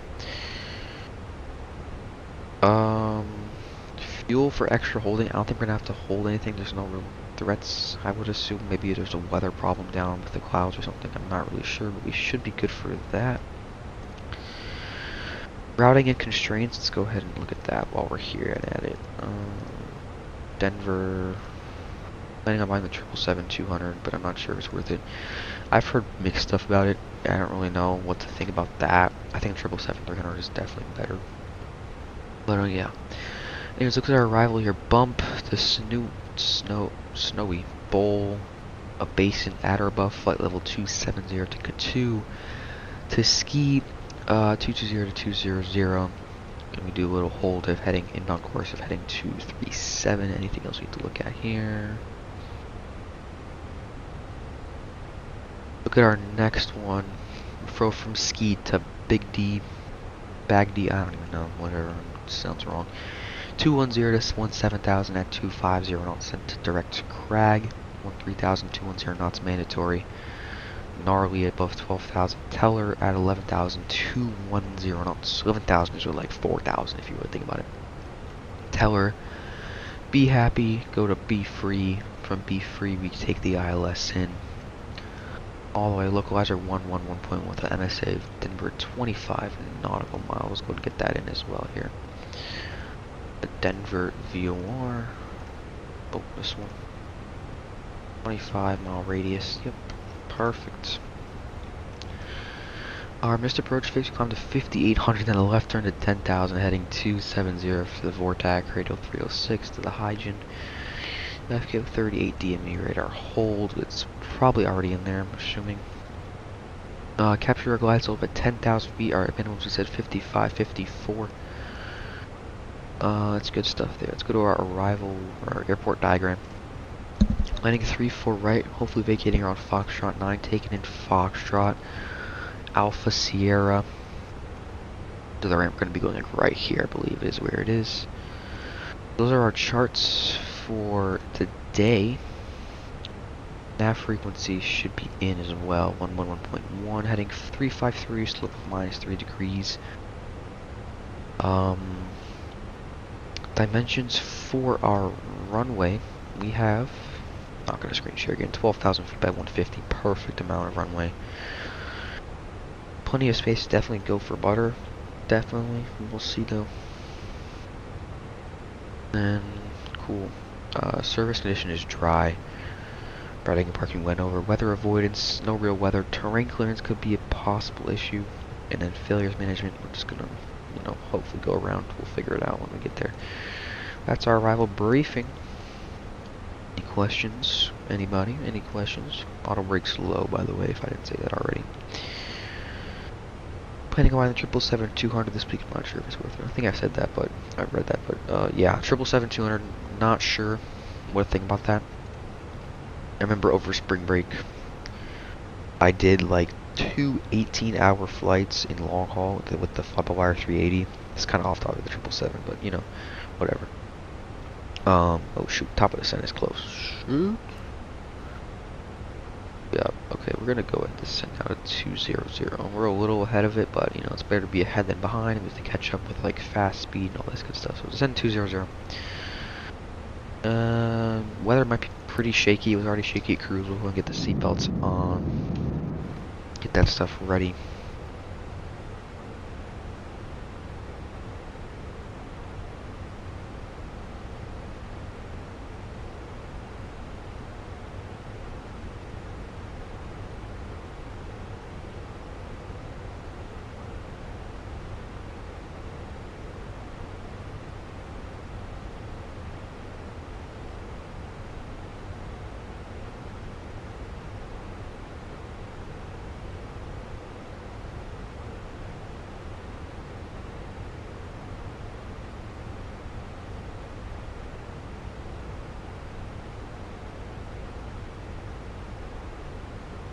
Alright, descending.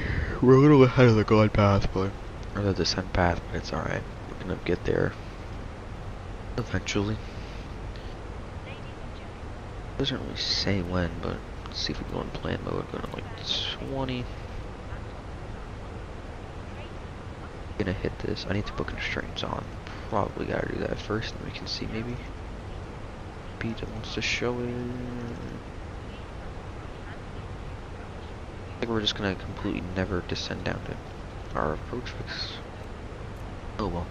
I think once we capture it here, it'll descend. We'll put constraints on this side as well.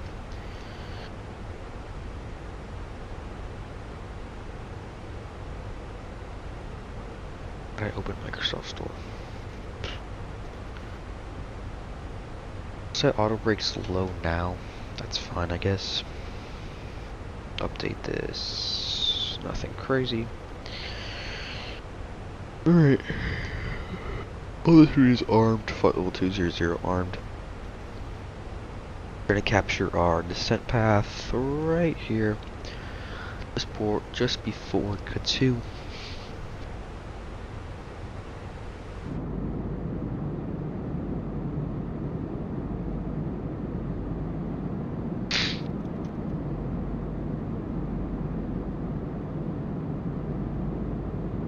Come back with your food. What's up, Irvin? How you, man? What'd you get, man? What did you get? Also, how long is the flight from LA to Toronto? I'm sure it's like... Let's see. It says you've been online for an hour 45. It's about like 5... Wait, I can't do math. 4 hours. Not bad, actually. That's pretty decent.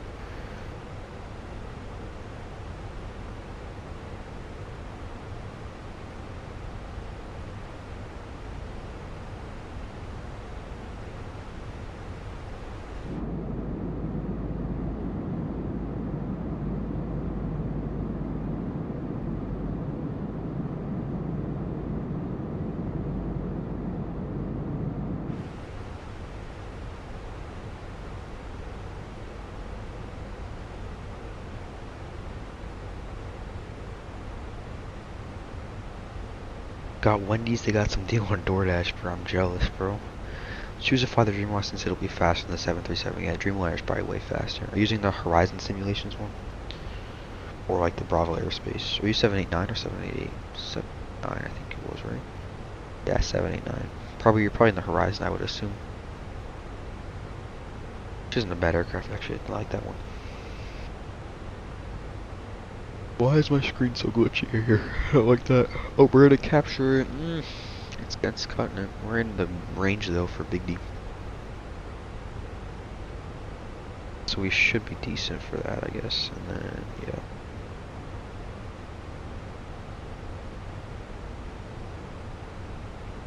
Oh, there's a guy FedEx 599. You gotta be kidding me. Look at this, dude. God dang, bro. Look at the wrong screen. This guy's gonna really annoy me because he's gonna probably just overtake me or something dumb like that. Who is this guy? What did you... airport is this, bud? Took off in a field, I guess. Interesting. Air Canada. Air Canada VFR. Gotta love it, man. Gotta love Air Canada VFR, man. Horizon, yeah. 738 Max, but it feels so heavy. That the, what's it called? iFly? iFly is really good. The aircraft is nice, but it feels heavy. Yeah, it probably depends on your fuel load, but I'm sure, I mean, I never flown a Boeing, like a 738, so I can't really speak for you or help you out on that, so I can't really speak from experience.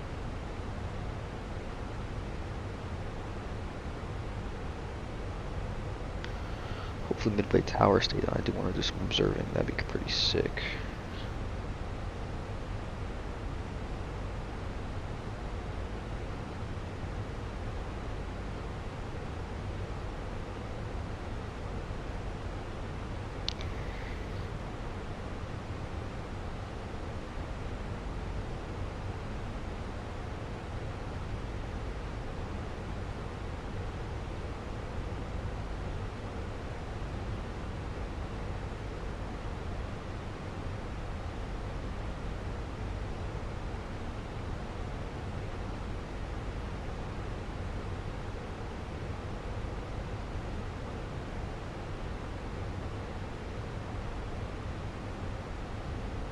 Alright, there you can see the green descent path should be capturing it nicely.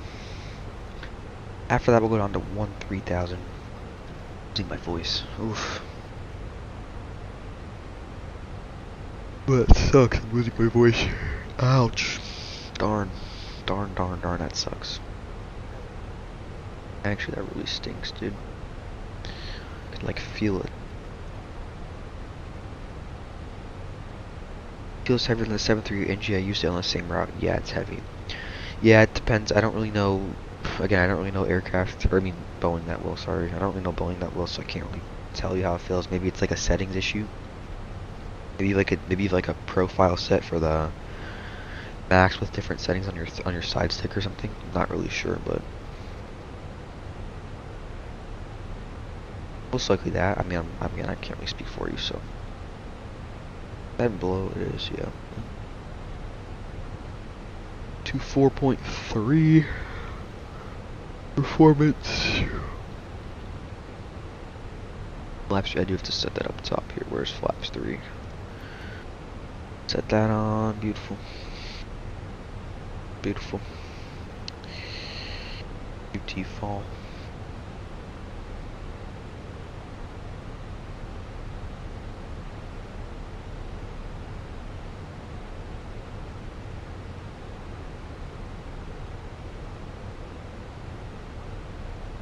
Hopefully they're still doing runway 34 right. I don't know. Let me look at the Denver ATIS, like the IRL one.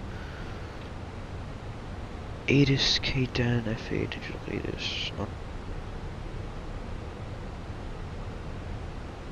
Departing 34 left, 8 and 25. Doesn't tell me what runways they're arriving on, of course, because why would it tell me? I can't read.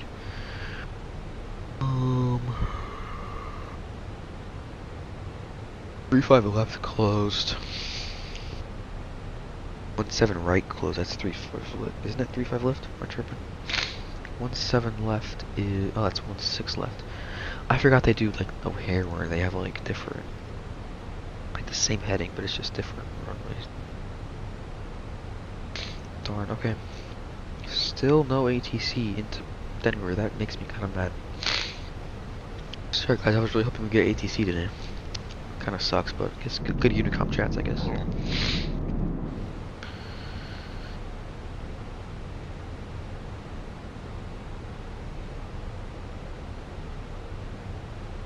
Oh, I'm such a dummy. I'm looking at the departure rate. Expect ILS RNF visual approach simultaneous approaches in use runway 34 right, 35 right. Okay, cool. So in case this guy, like, I don't know. Let's go back. Actually, copy this, and then let me go here. Arrival. ILS 35 right. Which I think is still the same transition, if I'm not mistaken. Should be the same transition for runway 35 right. Yeah, it should be. Okay, so Teller. Still the same approach via, excuse me, not transit. Well, I'm just gonna plan that in case that FedEx guy cuts me off or something dumb. Probably gonna beat me, but he's on Unicom. He's on Unicom, of course. Not on Unicom.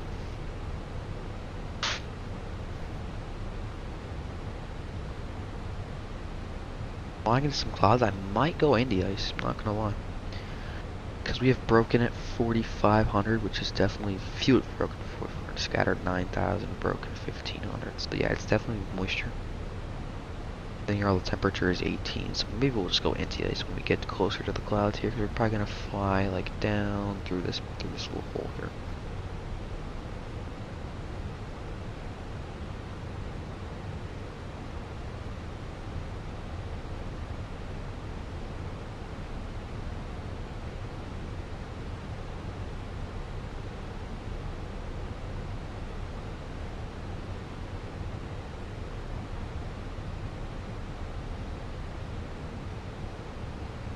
They're going 1,800 feet per minute, which is not great. I mean, it could be worse, I guess, in a way.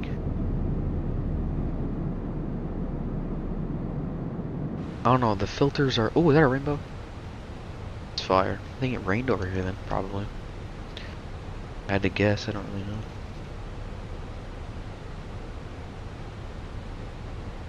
Do I hold for this guy, dude? I don't know. Who's closer? 56 miles I am. 54, that's so annoying. You gotta be kidding me. Ask this goober. I'm gonna message him actually. I'm just gonna go dot message real quick. Dot message. Call sign FedEx what? $5.99. Dot message, not message.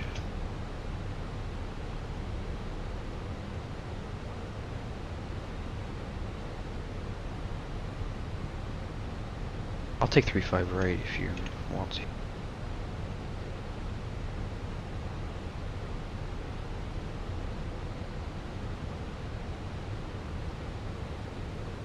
What he says there. Hopefully, let's go and set 13,000 here. We are zooming. What'd that do? 250 knots. That's some speed breaks. We're going 3,000 feet per minute, dude. Like what? Yo, that is fire. With the rain. Okay, probably need to get anti-ice on then, right? Probably need to get anti-ice just to be safe. Doesn't hurt to get anti-ice. That's pretty fire. Oh, he responded. Planning 3.5 right. Roger. Thanks. I'm planning 4 right. Smiley face. Cool, that really helps me a lot. Actually, thank you, bro. Appreciate it. Case 1003. 3003, not 1003. Back on for y'all.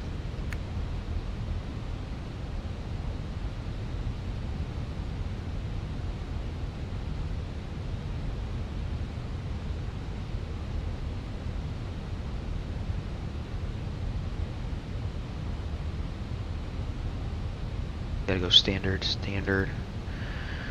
UNH, good thing I put those anti-ace on. Jeez, why are my speed brakes still out? I don't know what I'm doing. I'm like lost right now, man. Alright.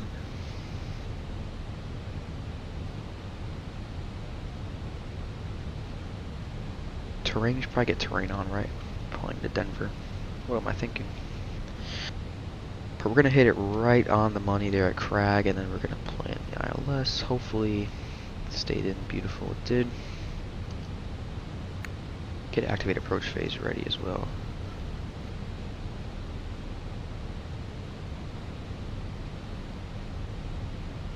Look at this rain. Oh my gosh. Oh, why am I like flipped? External view here. Look at that, brother. That might be a wallpaper. Or for a thumbnail for the video. Look at that. Beautiful. That is brilliant. That's our thumbnail. That is awesome. And I just saw some thunder. That's great. We're gonna get tossed around today. Look at this, bro. That is insane. Weather, dude.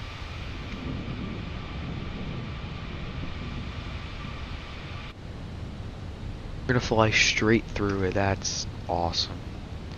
That's like better than ATC. Can't even lie. I think there's a VOR I should put in though. Can you add the Denver VOR real quick? I don't know the frequency. I'm just gonna type that. Hopefully it captures it. 33 miles, yeah. Okay, let's get more drag. Buddy, you want more drag? You want more drag than that, brother? I'm adding 3/4 of speed brakes right here. This is gonna be a nice, hopefully a good landing. Don't really know though. Denver traffic Frontier Flight 1994 descending via the Ski 3 arrival for ILS 34 right Denver. Put 20 miles on. Let's get landing system on both sides. Saw that lightning, I just saw that. Put half speed, but we're gonna drop it back down to half on the speed brakes. I'm gonna try to get a flight recorder. I don't know if I'll remember or not. Let's go down to 11,000. Set that there, 11,000. Speed brake's still out. I know speed brake is still out, but I'm trying not to. It's gonna yell at me, isn't it? 210 knots. It's gonna yell at me. Watch.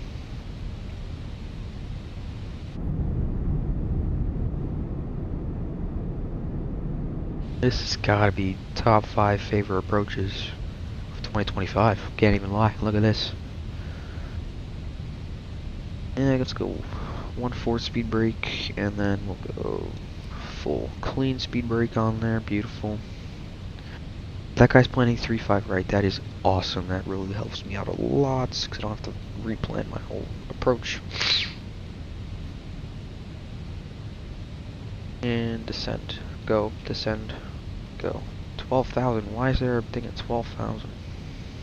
It's above 12,000. I'm just gonna go open descent, bro. I don't even care. Excuse me. Go to the CTAF. He's still on Unicom, of course. Of course, because why would he not be on Unicom? I'm just waiting for him to go over there so I can communicate with him in case. Mexican Aviator, what's going on, man? How you doing? Hope you're doing well. You're doing well. We're just about to landing here to Denver. Nice little approach with a rainbow right here. Got some thunder and lightning in here as well. Yo, what was that, dude? It's like a jump scare. That should be good. We're gonna set 10,000 after this. I'm just gonna go to the CTAF. He can just do whatever he wants. I'm going over to the CTAF. Clear traffic, JetBlue 248 lining up runway 8. Denver traffic, Frontier Flight 1994, descending via the Ski 3 arrival for ILS 34 right, 118 for 1000, Denver. After this, we'll go down to 180 knots.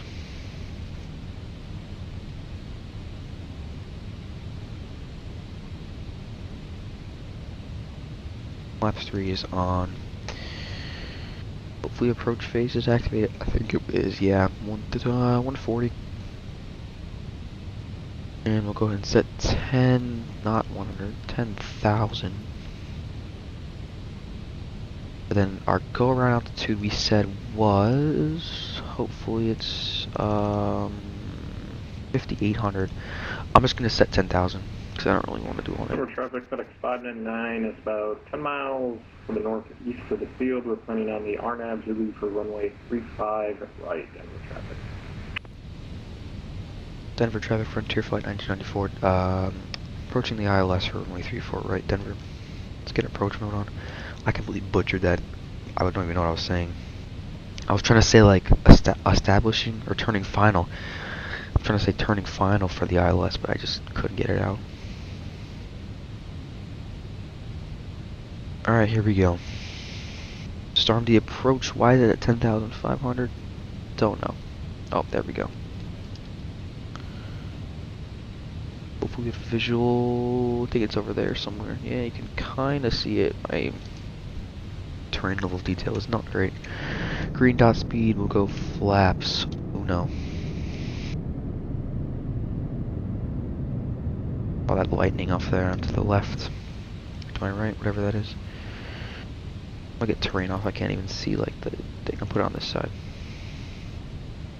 Alt star, light slope is armed, 10,000 feet. JetBlue 248 taking off runway 08. Runway in sight. Call for established here in a second. Feel like I butcher comms on CTAF. Yeah, I always butcher comms on CTAF. But when I talked to ATC, he was talking like 50,000 words per minute. I'm like perfectly okay. Alright. Localizer captured. Still waiting on that glide slope. I think it's to be above. Yeah, we'll start sending it Bengal. And then we should be good here. Approach mode activated. Let's get an approach checklist. We are kind of late on the approach checklist, but it's okay. Bear ref set 3003. Cross checked once, twice, and 3. Oh, didn't set it here. Good thing I checked. 3003. Seatbelts are on. Minimums are set to 55, 54. Auto brake is set to low, and our engine mode selector is set to normal. approach checklist complete.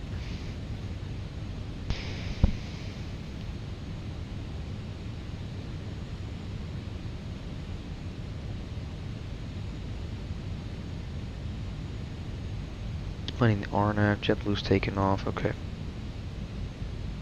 We are looking good here, I will say. If we get this video, or this good landing, they can get the good video, you know. Hopefully y'all go like that one after this is over. Maybe we'll try and get a flight recorder for this. We will see though. Okay, 10,000 we should be establishing here. See, that's this 777, then we have the JetBlue guy who's just taking off runway 8. Glide slope, maybe. Maybe he wants to capture the glide slope. I don't know. Maybe you want to... No, it's alright. Oh, there it is. Okay. Starts going down. All up.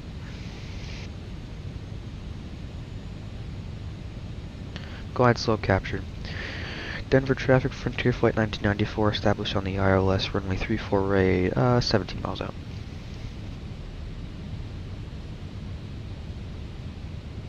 We'll do flaps 2 at like 10 miles, we'll go like 13 miles out for flaps 2. And we'll go ahead and go 160 at flaps 2 as well, but we're going to go ahead and arm our speed brake now. Good. Another rainbow. How many rainbows are we going to get today? Look at that. That is sick. Nothing on this side though. I feel bad for these passengers on this side. Alright. Still about another 15-ish miles until we can get for the ILS, but we'll see here.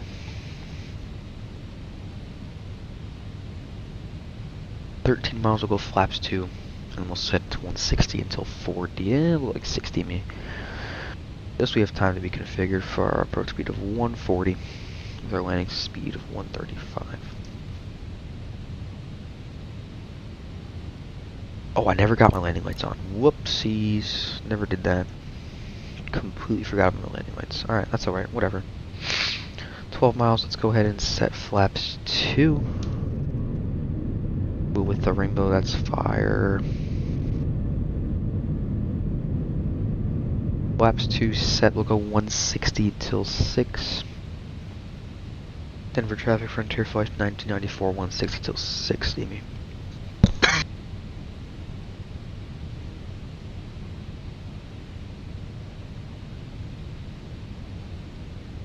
Excuse me. Dang. Alright. 2,500. 2,500. Oof, that cough really got me. Dang. Okay.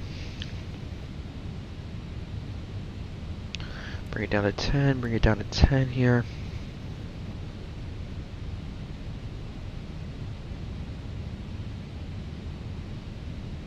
$2,000 will drop the gear. It's having a hard time. I'm actually going to add a little bit of speed brakes. I'm going to disarm and add a little bit of help.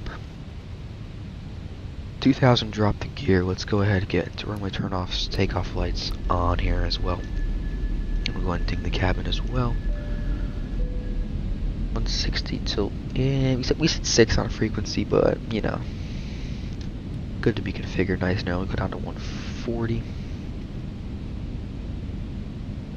40 is set, and we'll go ahead and set flaps 3. I know the F speed is there, but that's for flaps full. Beautiful. Alright, here we go. Here we go, boys. I'm gonna get OBS recording.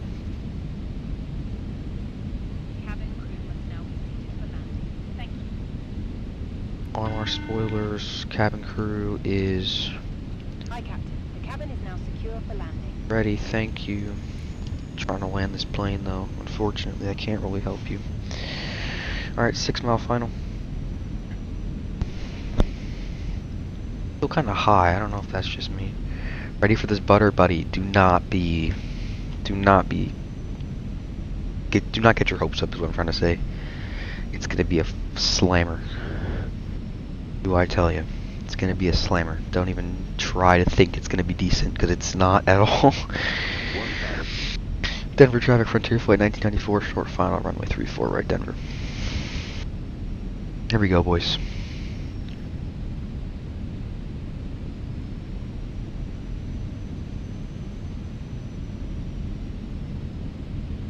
Disengage at 700. Landing checklist, real quick landing checklist. EKM landing, noble landing checklist complete. Here we go.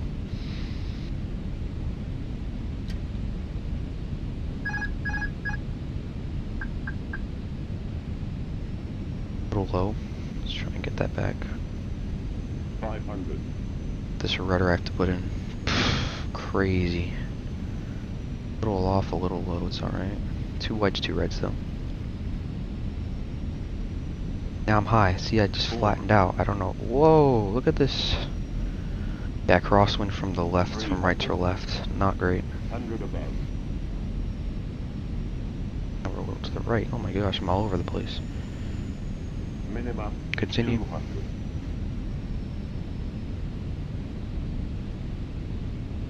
100. Really high. 50. 40. 30. 20. Retard.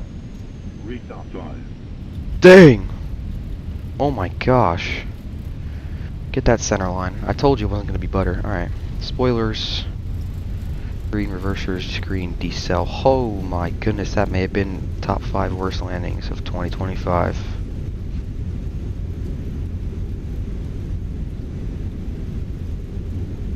And 70 knots. Reverse idle. We'll take the next exit. I don't want to take the high speed one here.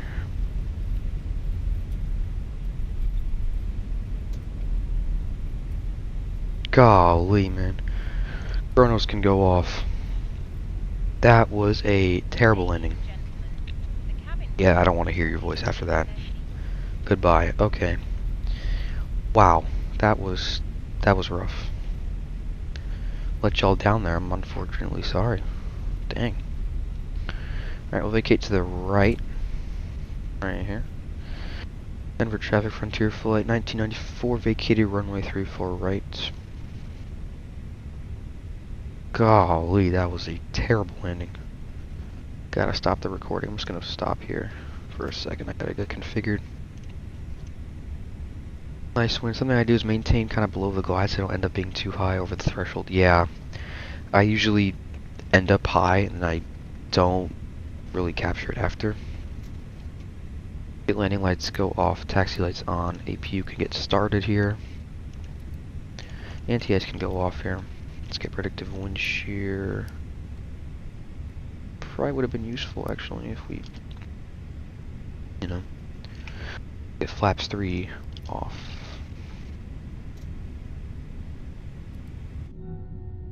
Go flaps clean here. And we'll disarm our ground spoilers. Don't know why parking brake is there. That was rough. Okay. It's okay. We'll clean here. We'll tell everybody our taxi route here in a second. I think we said it was what, Foxtrot? Denver traffic frontier flight 1994 taxiing to stand Alpha 79 via Foxtrot and Alpha Sierra. Denver final call. Okay. Hour 22 from runway to runway there. I taxi very slow. Can't wait for the weather radar to come out. Yeah, that's gonna be fire. I can actually see what I'm looking at and not just terrain for an airport. I'd actually like to see, like, you know, what the actual weather is ahead. After landing checklist, radar predictive wind shear is off both sides. APU is available. Let's go up top. APU bleed can go up top. Auto brakes can go off. Going very slow here. Strobe should be off too. I forgot about strobe lights. Gotta love those sounds, bro. Not even on center line. There we go. Yeah, look at that. 5340 above. That's our elevation. Really, really high. Pretty slow here. We have a lot of taxi to do, so let's see if we can pick up the pace a little bit. We're like 15-ish knots. Don't press the brake on the rudders. I do really like these new NVIDIA filters I added. I can probably give you all the settings if you guys want. There's that 777 on final over there. You can see his strobe lights. I completely forgot my landing lights until like 1,000 feet. I thought you turned the APU bleed only on for engine start, if I'm not mistaken. I think you turn the APU bleed on when you turn the engines off. Because if you don't, I think it'll shut the aircraft down. Unless that's only... Wait, am I tripping? I think I see what you're saying. Because I think what you're thinking is that you don't need to turn the APU bleed on for engines off. But I don't know. I usually do it. Interesting. I never thought about that. I'll have to look that up.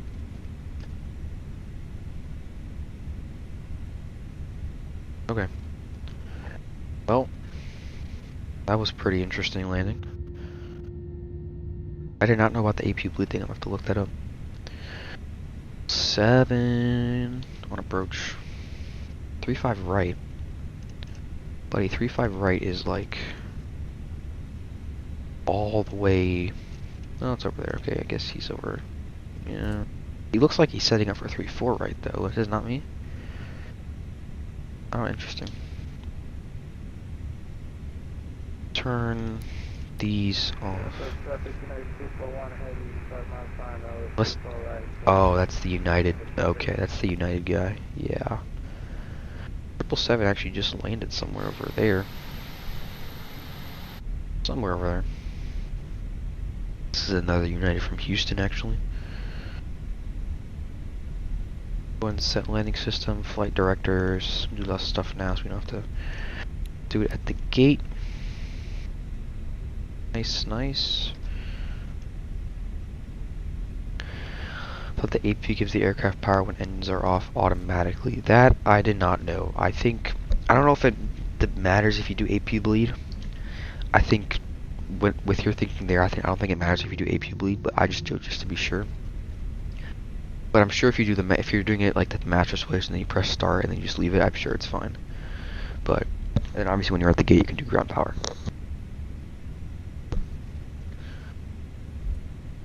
I don't know. Personal preference. Personal. Brake fans. We need brake fans. Temperature. No, that's alright. Now I want to see this guy's landing. Hold on. We're gonna have a long way to watch this guy's landing here. Look at him. Yeah, see, he's battling those winds too. It wasn't just me.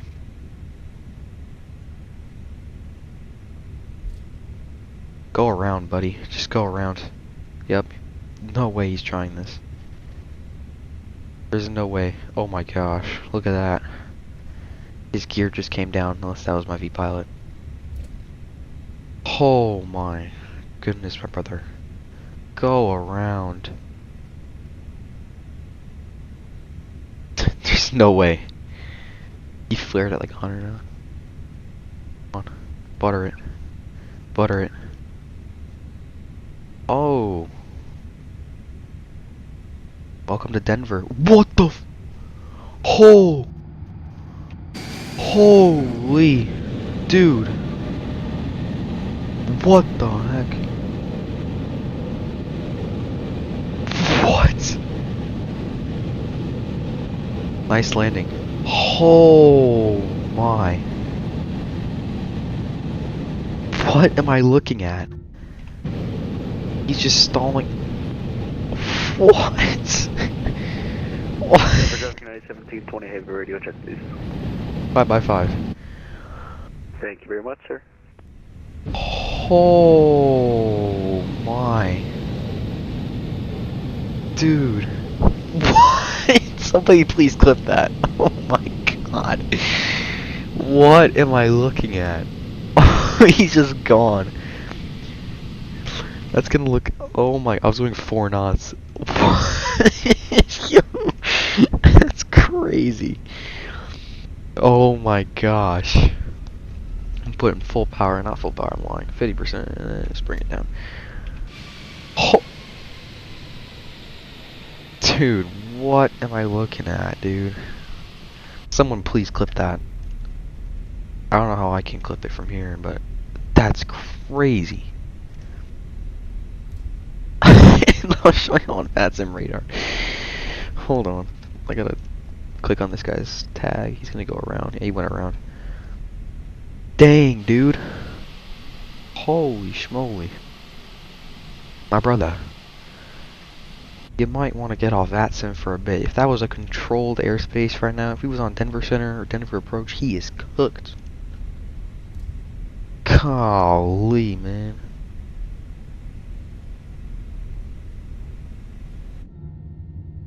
Where's he at? He's like 4,000 feet per minute, just like full Cobra, bro. Like, what the heck? Alright, we're going so slow. I gotta pick up this taxi speed, bro. I'm just gonna go 50%. That is insane what I just saw.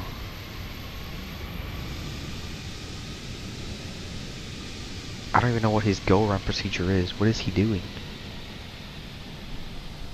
He made like a radio call. What? I'm going off the taxiway.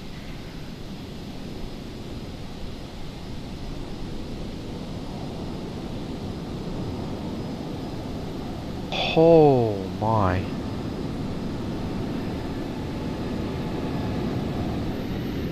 Off the center.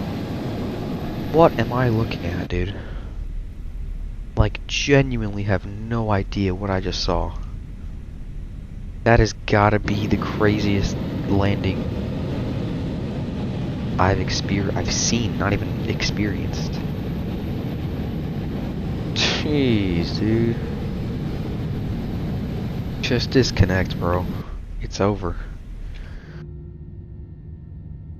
So bumpy.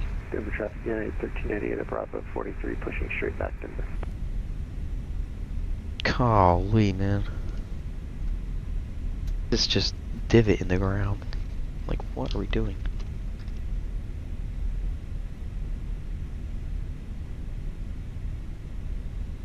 Trying to maintain this taxi straight line here. If I can get into Alpha gates, which I don't even know where they are. On Boeing, switch transfer power from external power to APU, then power from the APU to the engine. It's took me a bit to get used to. I don't think I've ever done that type of landing in my life. Yeah, that was rough. Yeah, the Boeing thing is interesting. I think that there's a lot of Boeing is just you have to transfer all the power to one place and all the power to the other place, and it gets confusing at some points. Where is this guy at? He's just gone. Did he disconnect? Why is it so bumpy? Dang. That was a top 5 landing I've seen, and he's just okay. He's according to Vatsim radar, he's down that way somewhere. Ain't got a clue where he's at, but hopefully somebody clipped that. If not, I'll go back and clip it myself. But dang, dude, golly, man. Alright, we'll turn in this way. Hopefully there's a bridge here, not just a wall. Good to me. Oh shoot, there's a wall. Wait, hold on. Oh, there's a freaking wall. Of course there's a wall. You have to go all the way around now. Unless I'm just gonna park. I'm just gonna park here. I'm just trying to get out of this, bro. I don't even care anymore. I'm just gonna go to any gate because I do not really care. That was something right there. Let's see, where's he at? Why is it so bumpy, dude? Look at this. Feel bad for the passengers, bro. Jesus.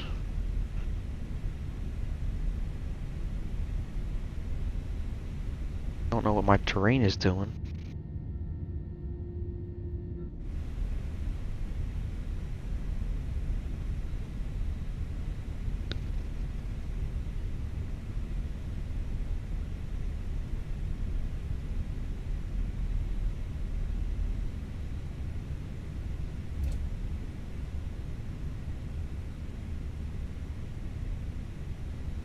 Another 777. Hopefully that's not the guy who landed at his gate.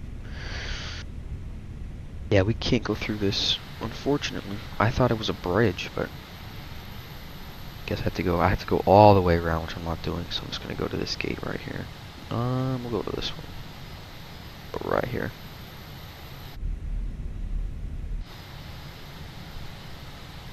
Brake a little bit. Let's get taxi lights.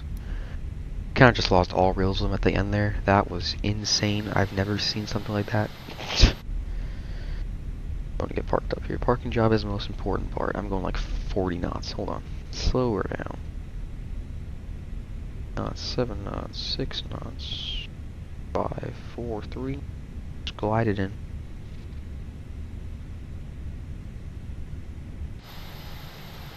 A little more power. And boom. Alright, let's see what we can see with chat here. Before you shut engines down on the Boeing, you have to transfer power from the engines to the AP before engine shutdown. I did it once and my whole plane went dark. Yeah, that's why what I do is I keep the bleed on. Especially, I think it's the same thing in the Boeing. You keep the bleed on, or the Airbus, sorry. You keep the bleed on and it'll just to be sure I do that. But, you know, depends. Alright, ground services. Let's go ahead and get shocks on. Let's get engines shut down. And to shut down. Reset our rudder trim. See how I kept the everything up? If I didn't have that, it would have completely shut down. Oh my gosh. Alright, let's get beacon lights off. Deboard the aircraft. Let's go ground services. Let's get the door open. And then we're gonna get baggage deboarded. Hopefully that even works. I don't even know. Let's go to here. Let's see the arrival time. I think we got 2 arrival messages because we bounced, but oh no, we got the same time. But I mean, dude, jeez, man, that's gonna make me happy about my landing for a while. All right, let's go ahead. Block time can stop at 1 hour and 53 minutes to get our transponder off. That'll happen. I've never had an APU bleed on when shutting engines down on an Airbus. It never went dark on me, so I'm not sure. Yeah, I think you can have master switch and the start switch on, but I just do the APU bleed just to be sure. You never know. Especially with sim planes, even if it's like a Phoenix, you never know. Ground control can go on, CVR tests can go or not CVR tests, cruise supply can go off. Get engine, fuel pumps, let's get external power on. That's I'm going to disconnect the APU bleed and all that good stuff. Air, pack flow can go to normal. Those can go down. I don't know why the dome light was on in the first place, but okay. Alright, I do kind of want to see, why is the baggage loading? Yep, I'm just going to leave it. Why is the jetway not? Okay, it should be, there we go. What did you get for not having GSX? Where is this guy at? Is he recircling? Because I do want to walk, oh there he is. I see him all the way out there. Denver Tower's on, oh my gosh, 124.3. Man, oh man. Let's go. Let me show you all this, dude. Goes around. He goes completely. I'm like right at this point where when he turns here into the runway. I'm like right here. He probably wing striked me actually. And he goes around, does a circle around the airport, recircles himself back in. But man, oh my goodness, dude. Where's he at? He's on approach there. Maybe if we stay up. Y'all want to watch his landing again? I'm so down to watch that. That is going to be funny. GSX is a must-have. Yeah, GSX too. I have a lot of things I just don't have in my thing. I'm a freeware flyer, not a payware pilot.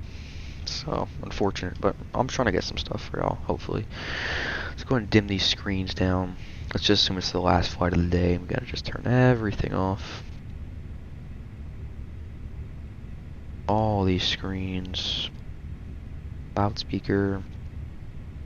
Don't even know that worked, but you know. Dim this down there. I think I turned this on. Oh, I had it off. There we go. Denver Tower, United 241 Heavy, 8 mile final, 34. 8 mile final. Okay, he's at an 8. 241 Heavy, Denver Tower, good evening. Runway 34 right, clear to land. Clear to land, triple right. Man, oh man. Lock in. 8 mile final. We're just gonna turn all these off and then let's get into, okay, that's sliding, that's off. I think deboarding is stopped. Yep, 0 passengers board. Can go ahead and get the jetway toggled, or I don't know, whatever you want to call it. Where's he at? He's down there. Let's get this set up. I see him.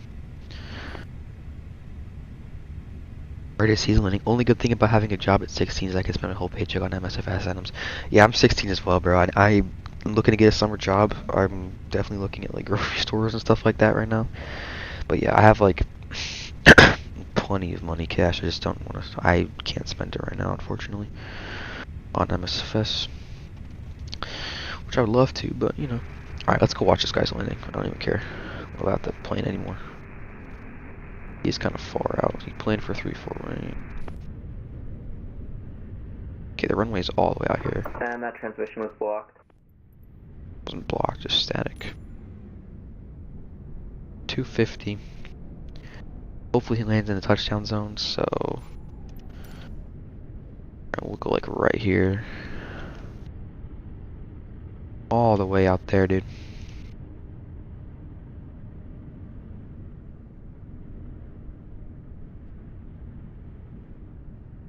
Alright. Let's see this guy's landing. We'll put just game capture on, that's fine. Jeez, dude. If he goes around again, I'm not even gonna wait.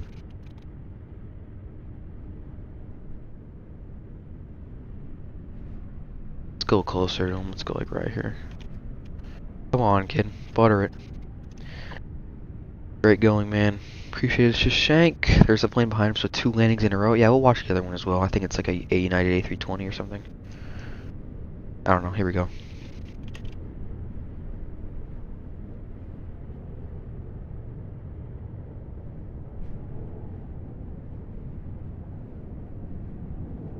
Buddy, you are like, oh my gosh, there's no way. You just gotta ride that just straight altitude for like another half a mile. Come on, buddy. Nope, into the grass. There's no way. Come on. Use that aileron.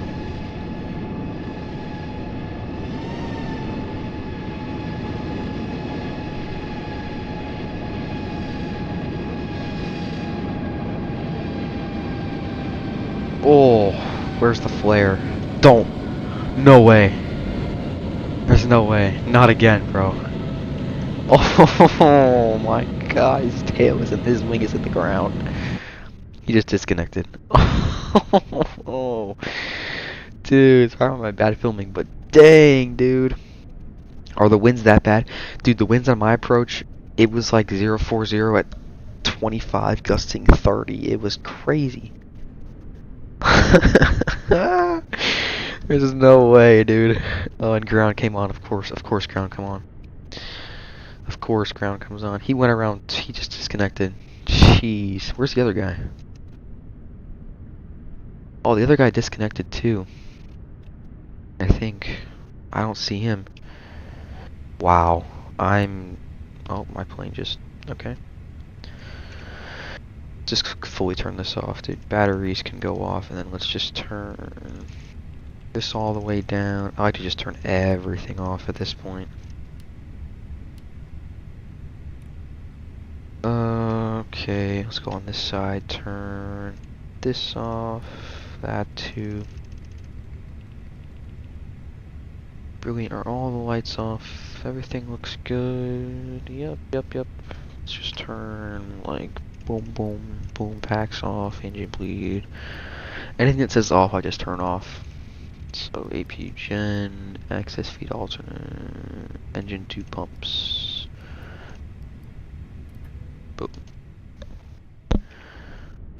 Alright, so I don't know where that guy went, unfortunately. I think he disconnected. He went far. Dang. That would have been that guy, bro. There's a 777 there. Okay. Alright, boys. I think that's gonna do it for this one. Unfortunate. I wish we got to see that guy's landing for a 3rd time. Does he not have rudder pedals? I don't think he has rudder pedals. Cause man, was that bad. That's gotta be up there for one of the worst things I've seen. I'm gonna go back and just clip that because that is funny. Alright. Anyways, guys, hopefully Hopefully y'all enjoyed the stream. Definitely one of my favorites because y'all came in here and supported me. Let me just get the GPU off. And let's get the, just want to grab this chocks and combs off. Sim settings, sleep mode. Do for this one as well, sleep mode. Definitely one of my favorite streams though because I feel bad for him. Yeah, dang dude. But yeah, appreciate y'all for tuning in. Appreciate you, Irvin, Shashank, Nicholas when you were in here, Mexican Aviator. Shout out to all you guys, and Nicole K when you were in here before I took off. Appreciate all you guys for coming out supporting my channel. I'm gonna post that landing video. I might put that on the other guy's landing. Had a fun time watching. Gonna go contact Chicago Center now. Yep, go talk to my buddy. Who's on Chicago Center right now? Hold on. Let's see. Chicago Center is Gavin. Oh yeah, go say hi to Gavin, man. Talk to you tomorrow. See ya. Have a good one, Irvin. Have a good one, everybody. Hopefully to see y'all again tomorrow whenever I fly again on live stream. We'll see y'all. Have a good one.